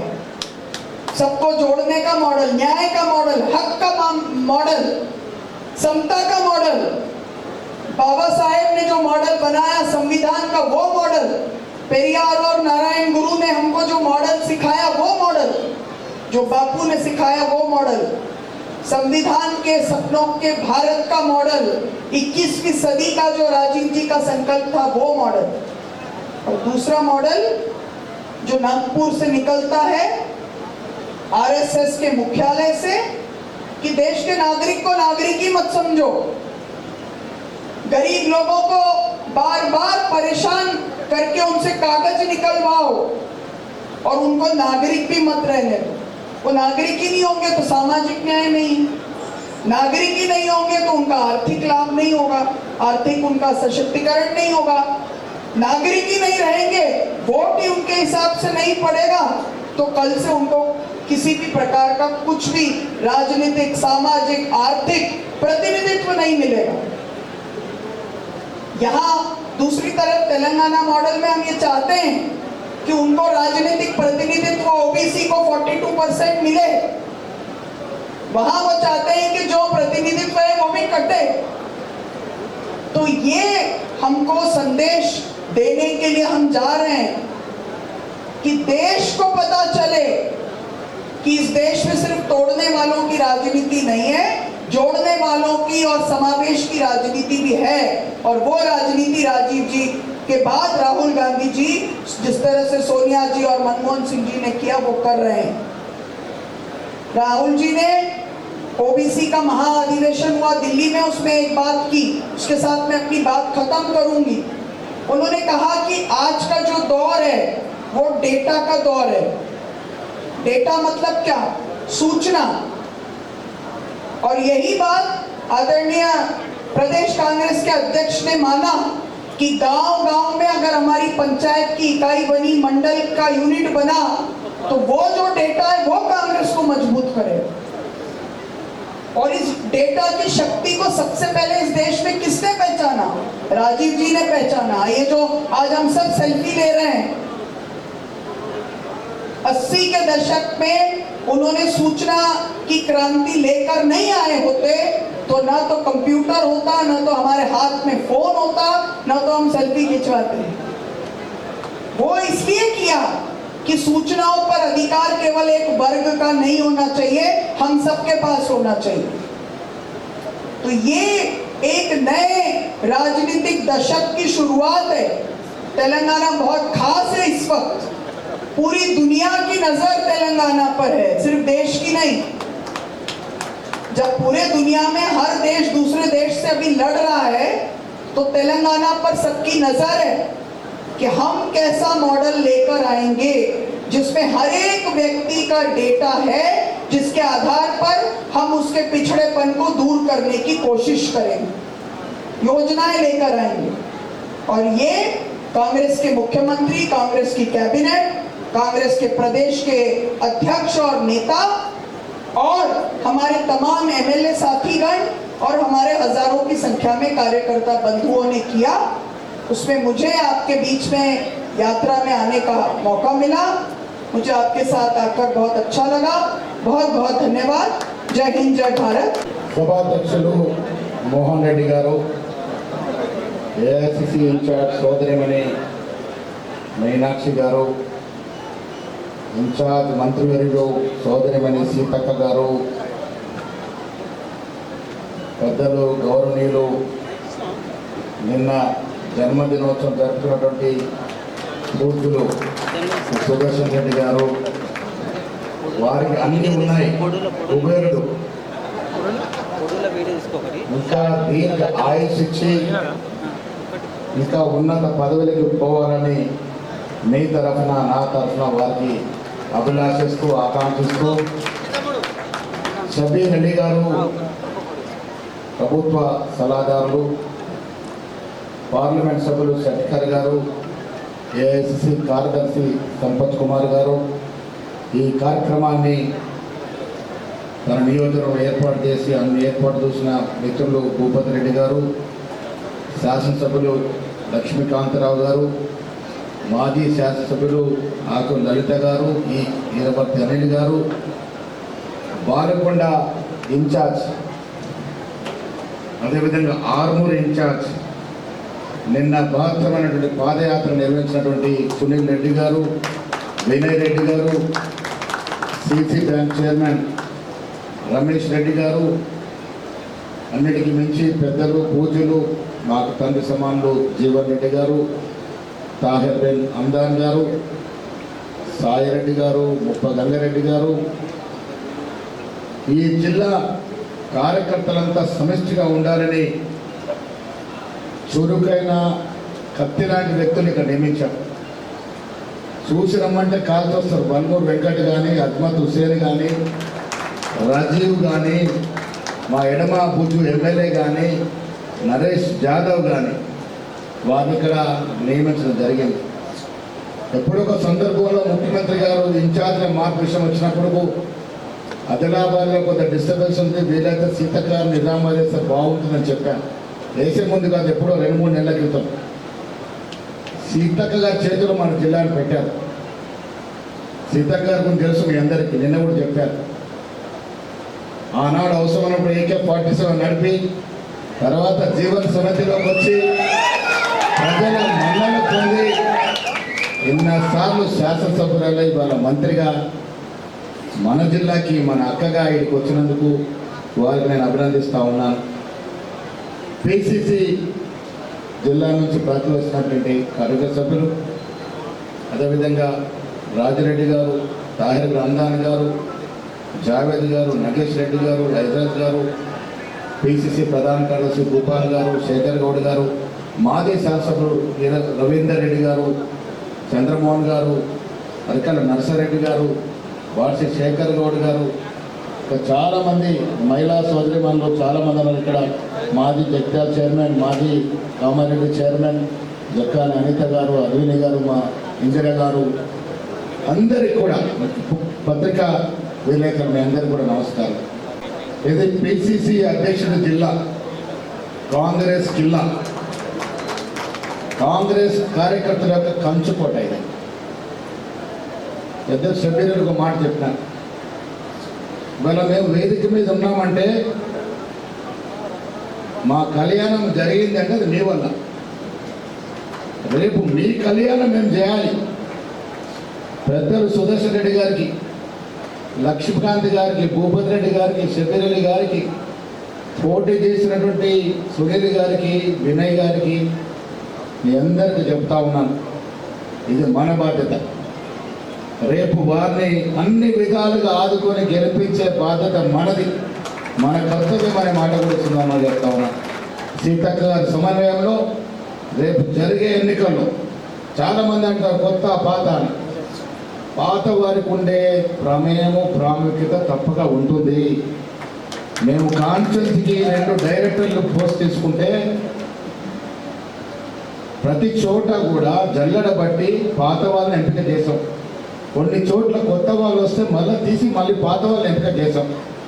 ఒక్క 10 నియోజకవర్గాల మీద వారితో వచ్చిన వారికి ఒకటి, పాత వారికి ఒకటి చొప్పున ఇచ్చాం. పాత కొత్త కలయిక ఉండాలి. PCC కార్యవర్గంలో కూడా కేవలం 15% కొత్త వారికి ఇచ్చాం. ఎవరా కొత్తవారు? మన పార్టీ నుండి బయటికి వెళ్ళి మళ్ళీ వచ్చిన వారు.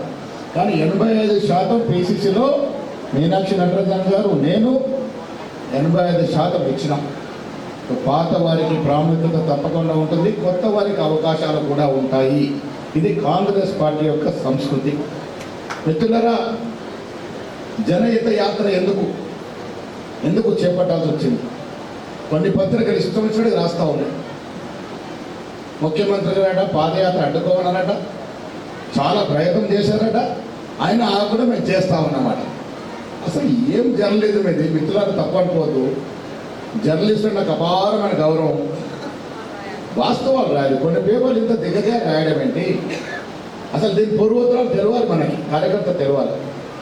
మేము 42% రిజర్వేషన్ ప్రజెంట్ చేయడానికి రాహుల్ గాంధీ ఖర్గే గారికి పోయాం. ప్రజెంటేషన్ అయిపోయింది. ఖర్గే గారు సౌత్ ఇండియా బ్రేక్ఫాస్ట్ అని కొంచెం సాగర్ రత్నానికి బ్రేక్ఫాస్ట్ తెప్పించినారు. తినే సమయంలో ఓ జై బాబు జై భీమ్ కార్యక్రమం बहुत अच्छा चल रहा ना, अरे गौड़ा जी वो पदयात्रा क्यों नहीं करते అన్నాడు. అనగానే ముఖ్యమంత్రి ఉండి ఇదివరకే మేము డిస్కస్ చేసుకున్నాము, నేను ముఖ్యమంత్రిగా పోలిన పీస్ అధ్యక్షుడు మొదట బస్ యాత్ర అనుకున్నాడు, తర్వాత అది మీనాక్షి గారితో మాట్లాడి పాదయాత్ర అనుకుంటా ఉన్నాము, వీళ్ళు గో హెడ్ అని చెప్పాడు. ఎవరు చెప్పారు? ముఖ్యమంత్రి గారు బట్టిగా సమక్షంలో చెప్పాడు. ఖర్గేజీ అన్న మాటలకి వీళ్ళు గో హెడ్ అని చెప్పారు. तो राहुल गांधी అన్నాడు यस ये तो बेहतरीन तरीका है, आप और मीनाक्षी पदयात्रा करिए और रेवंत जी उनके पूरे मदद करिए అన్నాడు. ఈ పోలీసు యంత్రాంగము ఈ సహకారము అన్ని ముఖ్యమంత్రికి అనుకోకుండా అవుతాయా? విషయాలు తెలియక పాదయాత్ర అడ్డుకోమన్నాడని ఆగలేదు. ఏమి రాత్రి రాస్తున్నారా మీరు? కార్యకర్తలు మీకు చెప్తా ఉన్నా, మీ ద్వారా ప్రజలు, తెలంగాణ ప్రజలు తెలవాలి. కాంగ్రెస్ పార్టీ కుటుంబం, రేవంత్ రెడ్డి గారు వయసులో చిన్నవాడైన అన్నదమ్ములం, విడదలని బంధం మాది. క్యాబినెట్ మంత్రులు, ముఖ్యమంత్రి, మేము కలిసి గట్టిగానే ఉంటాం. కారణం కాంగ్రెస్ పార్టీకి అధికారం ఎందుకు ఇచ్చారు ప్రజలు? మీరు కలిసి ఉండండి, మాకు ఫలాలు ఇవ్వండి అని. కార్యకర్తల యొక్క నమ్మకాన్ని వమ్ము చేయం. ఈ కుటుంబం కలిసే ఉంటుంది. ఏదైనా తగాదాలు వస్తే మేము బాగుపడతామని ఒక ఆశ పడితే నక్కల్లాగా చూస్తే మీకు నిరాశ తప్ప ఇంకే ఉండదనే మాట కూడా చెప్తా ఉన్నాను. ముఖ్యమంత్రి గారు, భట్టి గారు, మేము సీనియర్ నాయకులు అందరం అనునిత్యం సమాలోచనలు చేసుకొని ఈ రాష్ట్రానికి ఇవ్వాల్సిన ఫలాలు ఏ విధంగా ఇవ్వాలి, ఇవాళ ఏ పరిస్థితి, ఆర్థిక పరిస్థితి. కేసీఆర్ గారు ముఖ్యమంత్రిగా 10 ఏళ్ళు ఈ రాష్ట్రాన్ని అధోగతి చేసి 8 లక్షల అప్పులో పెట్టి పలాయనం చిత్రీకరణ ఫామ్ హౌస్లో పడుకున్నాడు. ఆ భారం రేవంత్ రెడ్డి గారి క్యాబినెట్ మోస్తా ఉంది అని ఇచ్చిన వాగ్దానాలు పెద్దవి. ఆనాడు ప్రజల సంక్షేమం కోసం వాగ్దానాలు ఇచ్చాం. కష్టమైన నష్టమైన ఒక్కొక్కటిగా తీస్తూ వస్తూ ఉన్నాం. వెనక్కి తగ్గట్లే. కేసీఆర్ లాగా వాడుకొని కక్షి బస్సులే వదిలేసే రకంగా మనం చేయట్లేదు. ఇలా ఉచితంగా మహిళలకు బస్సు నుంచి మొదలుగోను ఇలా సన్న బియ్యాల వరకు, ఇంధనం ఇళ్ల వరకు, గ్యాస్ సబ్సిడీ వరకు, రేషన్ కార్డుల వరకు, 2 లక్షల రుణమాఫీ, ఆ బంధు, ఇవన్నీ కూడా ఏడికలు ఇస్తూ ఉన్నాం. మనము ఏ రకంగా ఇస్తూ ఉన్నాము, ఇవన్నీ కూడా ఆలోచన చేయాల్సిన అవసరం ఉన్నది. మిత్రులారా, కార్యకర్తల సమావేశం ఎందుకు పెట్టాము? ఈ సమావేశం మీనాక్షి గారు చెప్పినారు పాదయాత్రలు ఎందుకు అనేది. పాదయాత్రకి కాంగ్రెస్ పార్టీకి ఎనదేని బంధం. ఈ దేశ చరిత్రని మార్చిన ఈ పాదయాత్రలు. ఆనాడు గాంధీ మార్పు మొదలుని మన భారత్ జోడో, రాహుల్ గాంధీ యాత్ర వరకు ఎన్నో చరిత్రాత్మకమైనటువంటి పాదయాత్రలు జరిగాయి. ఎన్నికల ముందు రేవంత్ రెడ్డి, భట్టి గారి పాదయాత్రకు అపూర్వ స్పందన వచ్చింది. పాదయాత్ర అనేవి ప్రజానీకానికి దగ్గర చేసేటటువంటి ఒక మనకు సౌకర్యం. ఈయన అధికారంలో ఎందుకు పాదయాత్ర చేయాలనుకున్నాం? ఖర్గే రాహుల్ గాంధీ ఎందుకు మనకు ఆదేశించినారు? కాంగ్రెస్ పార్టీ అధికారం ఉన్నా లేకున్నా నిత్యం ప్రజల్లో ఉండాలి. అదే మీనాక్షి గారు చెప్పారు. నిత్యం ప్రజల్లో ఉంటేనే నాయకులు అని మాట సీతక్క గారు చెప్పినారు. ఎందుకు సీతక్క గారికి ఇంత ఆదరణ? నిరంతరం ప్రజల్లో ఉంటారు కాబట్టి, ప్రజా సమస్యలతో సతమతమవుతూ ఉంటాం కాబట్టి, దాన్ని తీర్చే ప్రయత్నం చేస్తాం కాబట్టి. మీరు కూడా రేపు స్థానిక సంస్థల ఎన్నికలు చాలామంది అనుకుంటూ ఉంటారు, నాకు సీటు పరిస్థితి ఏందో, ఈ నాయకుడితో దగ్గర ఉంటేందో, ఆ నాయకుడు టికెట్ ఘోషిస్తాడేమో, ఈ బాధలు ఉంటాయి. నేను మీకు పీసీ అధ్యక్షుడు ఒక ఆశ్వాసం ఇస్తా ఉన్నా. నిజామాబాదే ఉంది. నన్ను ఇష్టపడేవారు ఉంటారు, షబీరాన్ని ఇష్టపడేవారు ఉంటారు, మా మోహన్ ఇష్టపడేవారు ఉంటారు, తయారు ఇష్టపడేవారు ఉంటారు. ఏది ఏమైనా ప్రజల నుండి గెలుస్తారని నమ్మకం ఉన్నవాడికి సర్వేలో పేరు వచ్చినట్టుగా సీట్లు ఇస్తాం. అది షబీర్ అభ్యర్థి కావచ్చు, నా అభ్యర్థి ఎవరైనా కావచ్చు. గెలిపించుకునే బాధ్యత మేము అందరం తీసుకుంటాం. మళ్ళీ అది కూడా చెప్తా ఉన్నాం. షబీర్ అలీ గారు చెప్పారు, నేను ఆన్లైన్ కట్టుకుని అన్నీ మేమై గెలిపించుకుంటామనే మాట కూడా చెప్తా ఉన్నాం. మా ధర్మం, మా కర్తవ్యం అది. కార్యకర్తలు నారాజు అవ్వాల్సిన అవసరం లేదు. ఆయన చెప్పారు, నేను చాలా చోట్ల చెప్తా ఉంటాను, మీ వల్లే మేము, మీ వల్లే కాంగ్రెస్ ప్రభుత్వం వల్ల మీరు 10 ఏళ్ళు లాఠీలు తినకుండా ఉండి, చెంటు వచ్చకుండా, జైలుకోకుంటే గవర్నమెంట్ ఎక్కడిది? మీ వల్లే కదా ప్రభుత్వం వచ్చింది. మిమ్మల్ని కాపాడుకునే బాధ్యత మాది అనే మాట కూడా ఈ సందర్భంగా మనం చేస్తా ఉన్నాం. రేవంత్ రెడ్డి గారి ప్రభుత్వం మహిళా సాధికారిక ప్రభుత్వంగా నడుస్తా ఉంది. గ్యాస్ వాళ్ళకే, కరెంటు వాళ్ళకే ఉచితంగా 200 యూనిట్లు, సన్న బియ్యాలు వాళ్ళకే, మహిళా గ్రూప్లో చనిపోతే 10 లక్షల ఇన్సూరెన్స్ వస్తుంది. దాదాపు ఇందాక సాయిరెడ్డి గారు చెప్తాను 1,70,00,000 ఈ నిజామాబాద్లో ఇచ్చామనే మాట. గతంలో ఎప్పుడైనా ఈ రకంగా వచ్చిందా? డబుల్ బెడ్రూమ్ 10 ఏళ్ళు ఊరడించాడు కదా, ఒక్క డబుల్ బెడ్రూమ్ వచ్చిందా భూపతి రెడ్డి గారు మన రూరల్ నియోజకవర్గంలో? ఇవాళ ఇందిరమ్మపేట భూమి పూజ చేసుకుంటా ఉంటే ఆ మహిళల్లో చూస్తున్న ఆనందం ఇది. రాహుల్ గాంధీ, ఖార్గే, రేవంత్ రెడ్డి, మీనాక్షి రెడ్డి మార్పు ప్రభుత్వమే ప్రజలకు ఇచ్చిన మాట నిలబెట్టుకునే ప్రయత్నం చేస్తూ ఉన్నాం. జిల్లా విషయానికి వచ్చినప్పుడు సుదర్శన్ రెడ్డి గారు చెప్పారు, ఇంజనీరింగ్ కళాశాల అందరం అడిగాం. అధికార యంత్రం ఎంత ఉదాసీనంగా ఉంది అంటే, ఒక 12 రోజుల క్రితం నాకు కూడా ఫోన్ చేశారు ఐఎస్ సార్, మన కాలేజీ లేదు, అసలు ప్రాసెస్ కాలేదని. నేను గాంధీ నుంచి నేరుగా ముఖ్యమంత్రికి వెళ్ళి, ఏ ముఖ్యమంత్రి గారు, నేను అడిగాను, మా శాసనమండలిలో మీరు మాట ఇచ్చారు, మా కాలేజ్ చూసలేదు. అధికారుల తీరు చెప్తా ఉన్నాను. ఆనాడు ఆయన ప్రిన్సిపల్ రెడ్డికి ఇమ్మీడియట్గా ఫోన్ చేసి ఆఫీస్ పెట్టుకొని, ఇది ప్రిన్సిపల్ రెడ్డి గారు సీనియర్ ఎమ్మెల్యే అడిగారు, ఏమైంది, ఎందుకు ఇంత ఉదాసీనంగా నాకు తక్కువ 24 గంటల లోపల కావాలి అంటే 3 రోజుల లోపల జీవో ఇచ్చినారు. ఇది కాంగ్రెస్ పార్టీ కమిట్మెంట్. అగ్రికల్చర్ కళాశాల కూడా తెస్తా ఉన్నాం. పెద్ద సురేష్ రెడ్డి గారు కోరుతా ఉన్నాం, ఇందాక హైవే మీద ఉండాలి కాబట్టి తెలంగాణ యూనివర్సిటీలో పెడదామనే మాట రిక్వెస్ట్గా చెప్తా ఉన్నాం. తొందరలోనే అగ్రికల్చర్ కళాశాల తెలంగాణ యూనివర్సిటీ నెలకొల్పమన్న మాట చెప్తా ఉన్నాం. నిజామాబాద్ పాలిటెక్నిక్ పెట్టింది పేరు, సీతక్క రిక్వెస్ట్ చేస్తా ఉన్నాను, అగ్రికల్చర్ పాలిటెక్నిక్ కూడా ఇంకొకటి నిజామాబాద్లో పెట్టండి. పాలిటెక్నిక్ కళాశాల చాలా పెద్ద కళాశాల నిజామాబాద్లో. తెలంగాణ యూనివర్సిటీ ఎవరిచ్చారు? నిరంతరం రాజశేఖర రెడ్డి గారు ఇచ్చారు.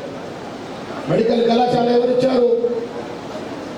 కిరణ్ కుమార్ రెడ్డి హయాంలో ఇదే సుదర్శన్ రెడ్డి గారు ఉడుపు పట్టులాగా పట్టి మమ్మల్ని ఎన్నోసార్లు ఢిల్లీ తీసుకెళ్ళి, అసలు కాలేజే వచ్చేది కాదు, ఆయన 10 సార్లు మనం ఢిల్లీ తీసుకుపోయాడు. ఆజాద్ గారిని ఒప్పించి మెప్పించి, ఆ మధ్యన రోడ్ వస్తుంది కాబట్టి దానికి ఇబ్బందులు వస్తే మెడికల్ కౌన్సిల్ ఆఫ్ ఇండియా అసలు ఒప్పే పరిస్థితి ఉండదు. వారిని ఒప్పించి మొండిపడితో మెడికల్ కళాశాల తీసుకొచ్చినటువంటి పరిస్థితి. నేను ఆందోళనలో దామోదర్ నరసింహరావు చెప్పాను, కార్డియాలజీ సెంటర్ పెద్ద సెంటర్ మాకు కావాలని నిజామాబాద్లో ఆ దశగా ప్రయత్నం చేయాలని సీతక్క గారు మొదలు పెడతా ఉన్నాను. కార్డియాలజీ సెంటర్ నిజామాబాద్కి రావాలి, ఇస్తాననే మాట వారు చెప్పినారనే మాట చెప్తా ఉన్నాను. నిజామాబాద్ ఫ్యాక్టరీ తెరిపించాలని కొందరు, తెరిపిస్తే షుగర్ కేన్ పండించేవారు లేరని కొందరు, దాని మీద అధికారులు చెప్పి అధ్యయనం చేపిస్తూ ఉన్నాం. షుగర్ ఫ్యాక్టరీ తెరవాలా, దాని బదులుగా ఏదైనా పామ్ ఆయిల్ ఇండస్ట్రీ ఇవ్వాలా, ఇవన్నీ అధికారుల సూచన ప్రకారం, నిష్ణాతుల సూచన ప్రకారం చేసే ప్రయత్నం చేస్తా ఉన్నామనే మాట సందర్భంగా మనం చేస్తా ఉన్నాం. కళ్యాణ లక్ష్మి చెక్కులు పంచుతా ఉన్నాం. ఇవాళ ఎప్పటి అవి, ఎప్పుడు చెక్కులు భూపతి రెడ్డి గారు, ఎప్పుడు చెక్కులు పంచుతా ఉన్నాం మనం? కేసీఆర్ బకాయి పెట్టినట్టు 1000 చెక్కులు ఇవాళ మనం ఇస్తా ఉన్నాం.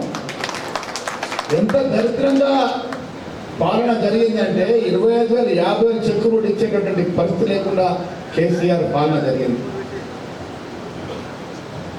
6 అడుగుల హరీష్ రావు ఇలా అబద్ధాలు మాట్లాడుతూ ఉన్నాడు.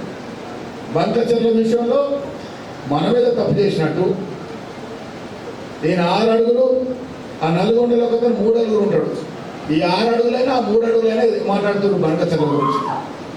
ఏం మాట్లాడుతున్నారు?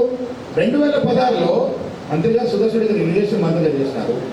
16లో అపెక్స్ కంపెనీలో 16 సార్ కేసీఆర్ గారు పోయి, అరే రాయలసీమ రత్నాలసీమ చేస్తా, అరే సపరేట్ అయినాక తెలంగాణ ముఖ్యమంత్రి రాయలసీమ రత్నాలసీమ చేస్తా, అక్కడ రత్నాలు ఏరుకుంటాడు పోయి, ఆంధ్రని సస్యావనం చేస్తామని నువ్వు మాటిస్తే 3000 టీఎంసీలు గోదావరిలో పోతుంది, మాకు 1000 టీఎంసీ సరిపుచ్చుకుంటాము అని ఒక ముఖ్యమంత్రిగా మాట్లాడితే, దాన్ని ఆసరాగా తీసుకొని దాదాపు 90,000 కోట్లకు వాళ్ళు జీవోలు ఇచ్చి, దానితో అనుసంధానంగా గోదావరి నది నీళ్ళని కృష్ణానదిలో కలుపుతూ, కృష్ణానది నీళ్ళ ద్వారా బనకచెర్ల వరకు టన్నులు పెట్టుకుంటూ ఇష్టారాజ్యంగా నీళ్లు తోడుకెళ్తారంటే, రేవంత్ రెడ్డి గారు, ఉత్తమ్ కుమార్ రెడ్డి గారు ఢిల్లీ పోయి కంప్లైంట్ చేసి ఆ జీవోను ఆపిస్తే ఇప్పుడు ఆయనేమో మన మీద బట్టలు చేస్తున్నాడు. అంటే 10 ఏళ్ళు ప్రభుత్వం నుండి అబద్ధాలు ఆడినారు.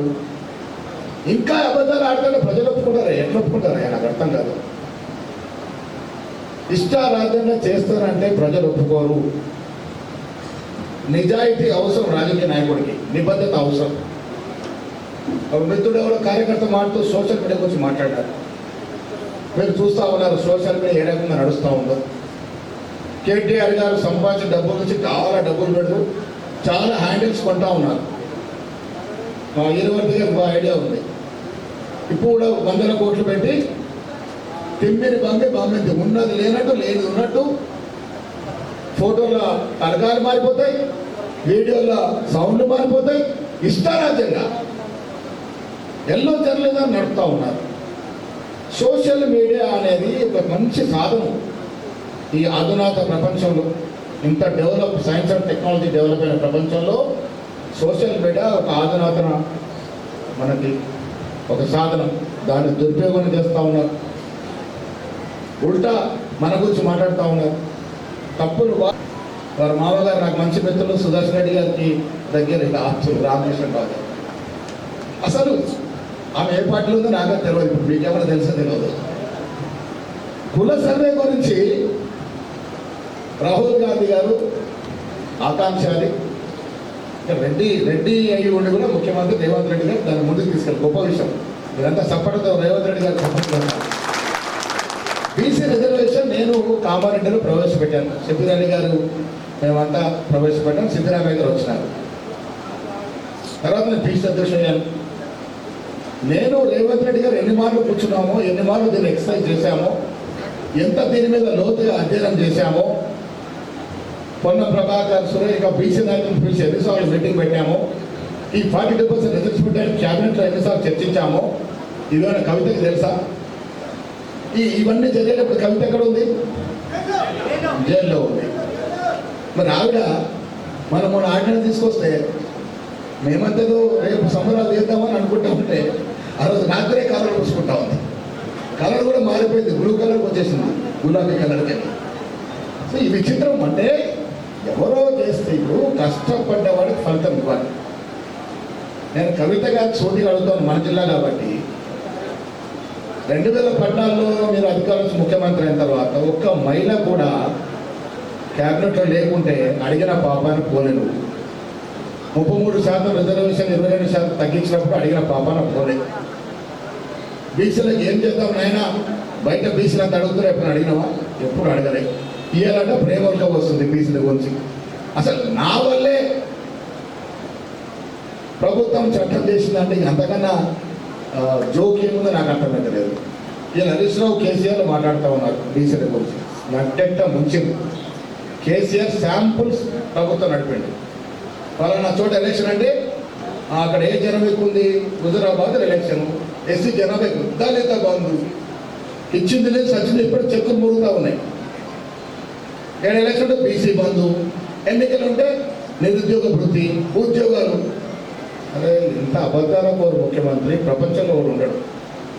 ఆశామాషిగా రాలే. నేను మళ్ళీ చెప్తా ఉన్నా, మీరంతా కష్టపడ్డారు. ఆనాడు బీసీ కృష్ణ రేవంత్ రెడ్డి యంగ్ డైనమిక్గా మాట్లాడగలిగినాడు. అన్నిటికీ మించి నాలాంటలో బ్యాక్ ఉండి అందరిని ఏకం చేయగలిగినాం. సోనియా గాంధీ, రాహుల్ గాంధీ, ఖర్గే, ప్రియాంక వచ్చి మాట ఇచ్చినారు. ఆ మాటను నమ్మినారు ప్రజలు. సోనియా గాంధీ మాట ఇస్తే నమ్ముకుంటే న్యాయం జరుగుద్దని మనం ప్రభుత్వం తెచ్చినారు. కష్టకాలంలో ప్రభుత్వం ఉన్నా, ఆర్థిక నిర్బంధం ఉన్నా నడిపిస్తూ ఉన్నాం. మీరు ధైర్యంగా ఉండాలి. ఈ రాష్ట్రంలో మళ్ళీ బీఆర్ఎస్ పార్టీ మొలికిస్తా నేను అనుకుంటా. మీకేమైనా అనుమానాలు తెలియదు కానీ, ఎందుకంటే 4 ముక్కల ఆట అయిపోయింది. కేటీఆర్ కవిత డిష్యూమ్ నడుస్తుంది ఫుల్. ఎందుకు నడుస్తుంది? ఆస్తుల పంపకాలు అపారంగా సంపాదించేశారు 10 ఏళ్లలో. ఆయన సంపాదించింది ఈమె లెక్కలు ఉన్నాయి. ఈమె సంపాదించిన చిట్ట ఆయన దగ్గర ఉంది. సమతుల్యం వస్తలేదు. ఈ ఇద్దరు ఫైట్ల పెద్ద ఆయన పాపం ఫామ్ హౌస్కి పరిమితమైండు. అదును కోసం హరీష్ రావు చూస్తున్నాడు. ఈ 3 ముక్కల ఆట నేనేమైనా తీసుకుందామని. సో ఈ లెక్కన 4 ముక్కల ఆడిన బీఆర్ఎస్ పార్టీ ఈ రాష్ట్రంలో మొలవదు కాక మొలవదు. నాకైతే గ్యారంటీ ఉంది. ఇంకా బీజేపీ పార్టీ. నేను చెప్పిన దేవుడు అంటే నాకు చాలా అపారం. నా పేరే మహేశ్వరుడు. శివుని ఆరాధిస్తున్న పుట్టినాను నేను. రోజు పొద్దున్నే శివ పూజ చేసుకుంటాను నేను. చేసుకొని బయటకు రాను. మా ఫాదర్ మా ఊళ్ళో 3-4 గుళ్ళు కట్టించాడు. లొంగరామని ఆయనే కట్టించాడు. మా ఊళ్ళో 3 గుళ్ళు ఆయనే కట్టించాడు. మా తాయారికి అందరికీ తెలుసు. భక్తి అంటే ఏందో మాకు తెలుసు. దేవుడు చోట. శ్రీరాముడు యుగం ఎప్పుడు ఎన్నెళ్ళ కిందది? అసలు శ్రీరామచంద్రుడికి బీజేపీ పార్టీకి ఏంటి సంబంధం? ఆయనకి మెంబర్షిప్ ఇచ్చిందా ఇల్లు, లేక ఆయన ఆశీర్వాదంతో బీజేపీ పార్టీ వచ్చిందా? బీజేపీ పార్టీ వాడు శ్రీరాముని ఎట్లా ఓన్ చేసుకుంటాడు? శ్రీరామచంద్రుడు మనందరి వాడు, శివుడు మనందరి వాడు. అరే సిగ్గుండాలి. 2014 గెలిచి కూడా 2018 మళ్ళీ శ్రీరామచంద్ర పేరు ఓట్లు అడిగారు మీరు 4-5 ఏళ్ళు ఏం చేసారు జనానికి చెప్పాలి కదా. ఎలా 2 కోట్ల ఉద్యోగాలు అన్నారు, ఉన్న ఉద్యోగాలు పీకేశారు. పబ్లిక్ సెక్టర్ కంపెనీలను మూసేశారు. ఎవరికి ఉద్యోగం ఇచ్చారు? పబ్లిక్ సెక్టర్ కంపెనీలను ఎవరికి అమ్మినారు? అదాని అంబానికి అమ్మినారు, ఎయిర్పోర్ట్లు అమ్మినారు. కార్పొరేట్ సెక్టర్ను పెంచి డీజిల్ కిరోసిన్ ధర మీద ఈ రోజు వరకు 12 ఏళ్లలో 60 లక్షల కోట్లు సంపాదించింది కేంద్ర ప్రభుత్వం. 60 లక్షల చిల్లర కోట్లు. ఎవరికైనా ట్రాన్స్ఫర్ అయిందా? పెట్రోల్ ధర దిగిందా? డీజిల్ ధర దిగిందా? ఇదంతా సామాన్యుడు కదా వాడేది. ఇలా గ్యాస్ సబ్సిడీ కేంద్ర ప్రభుత్వం ఇట్లా 500 రూపాయలు మనం కడతా ఉన్నాం అడ్వాన్స్గా. గరీబ్ వర్గం ఆలోచించారు. ఓట్లు వస్తున్నారు, జై శ్రీరామ్. అదే ఆయన మనం ఆలోచించాలా. మనది అయిపోయింది. మన వెనుక తరాలు నాశనం అయిపోతాయి ఈ రకంగా పోతే. దేవుడు ఉండాలి, గుళ్ళు ఉండాలి, పూజించాలి, అదొక వైపు. రాజకీయాలు దేవుడితో జరగకూడదు. ఇది వినాశనానికి దారితీస్తున్న మాట గురించి మనం చెప్తా ఉన్నాం. కిషన్ రెడ్డి గారు బీసీల గురించి మాట్లాడుతున్నారు. 20 అడుగులు లెక్క చెప్తా ఉన్నాను. అరే మాట్లాడే ముందు కిషన్ రెడ్డి గారు ఒక్కసారి మీరు గుజరాత్ పోయి మీ నాయకుడు మోడీ పాలనలో గుజరాత్ ప్రభుత్వంలో మేము ముస్లింకి రిజర్వేషన్ ఇస్తా ఉన్నాము, నేను దాన్ని ఎప్పుడు పట్టించుకోవాలని మీ మోడీ గారు ఆన్ రికార్డ్ చెప్పిండు. అక్కడ ఇస్తే తప్పు లేదు.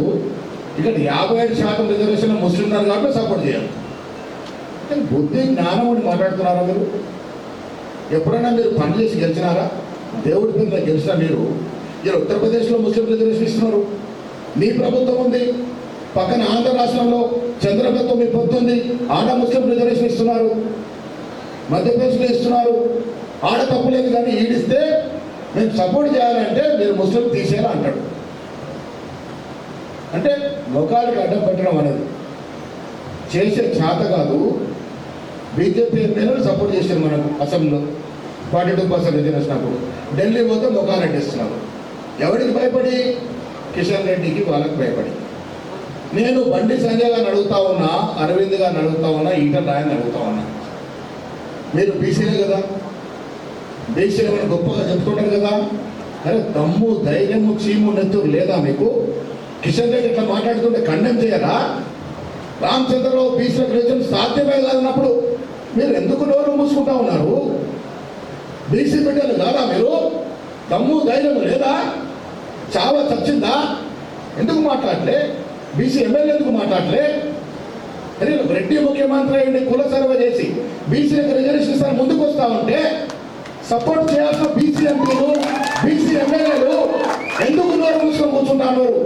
మీరు అడగాలి మిత్రులారా. ఓట్లు వేసారు కదా మనకి, ఏదో మోసపోయి ఓట్లు వేసాము. రాకేష్ రెడ్డి గెలిచినా, కామారెడ్డి ఏంది మన వెంకటరామరెడ్డి గెలిచినా దేవుళ్ళ పేరుతో మోసపోయేసాం కదా. ఇప్పుడు అడగాలి వాళ్ళని.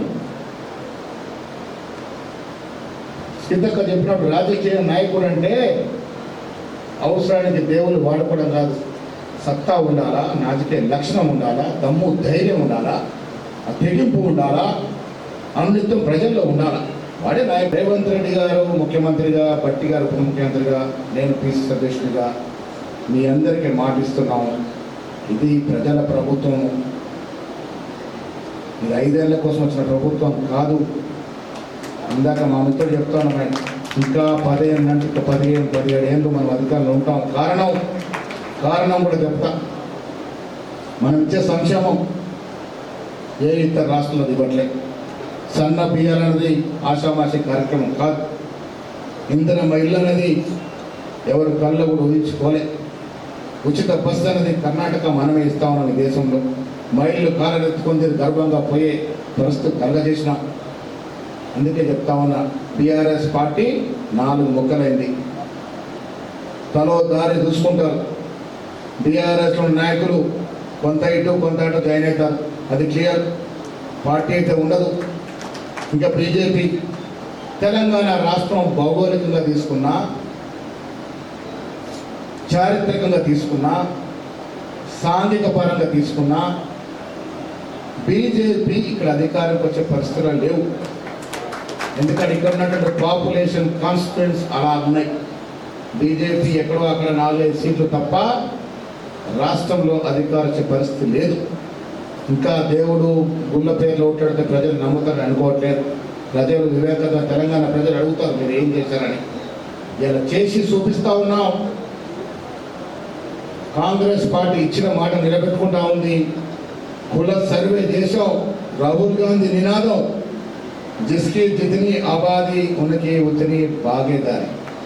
సమాజంలో ఎవ్వరు ఎంత శాతం ఉంటే వారికి అన్ని ఫలాలు అందాలనేటువంటి ఒక నినాదం ఇలా ఉద్యమం లాగైంది. ఎందుకు ఖర్గే గారు, రాహుల్ గాంధీ గారు పార్లమెంట్లో నిలబెత్తబోతా ఉన్నారు?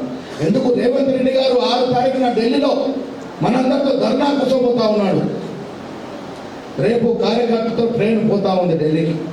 మీనాక్షి గారు, నేను, సీతక్క గారు కూడా ట్రైన్లో పోతా ఉన్నాం నాగ్పూర్ వరకు.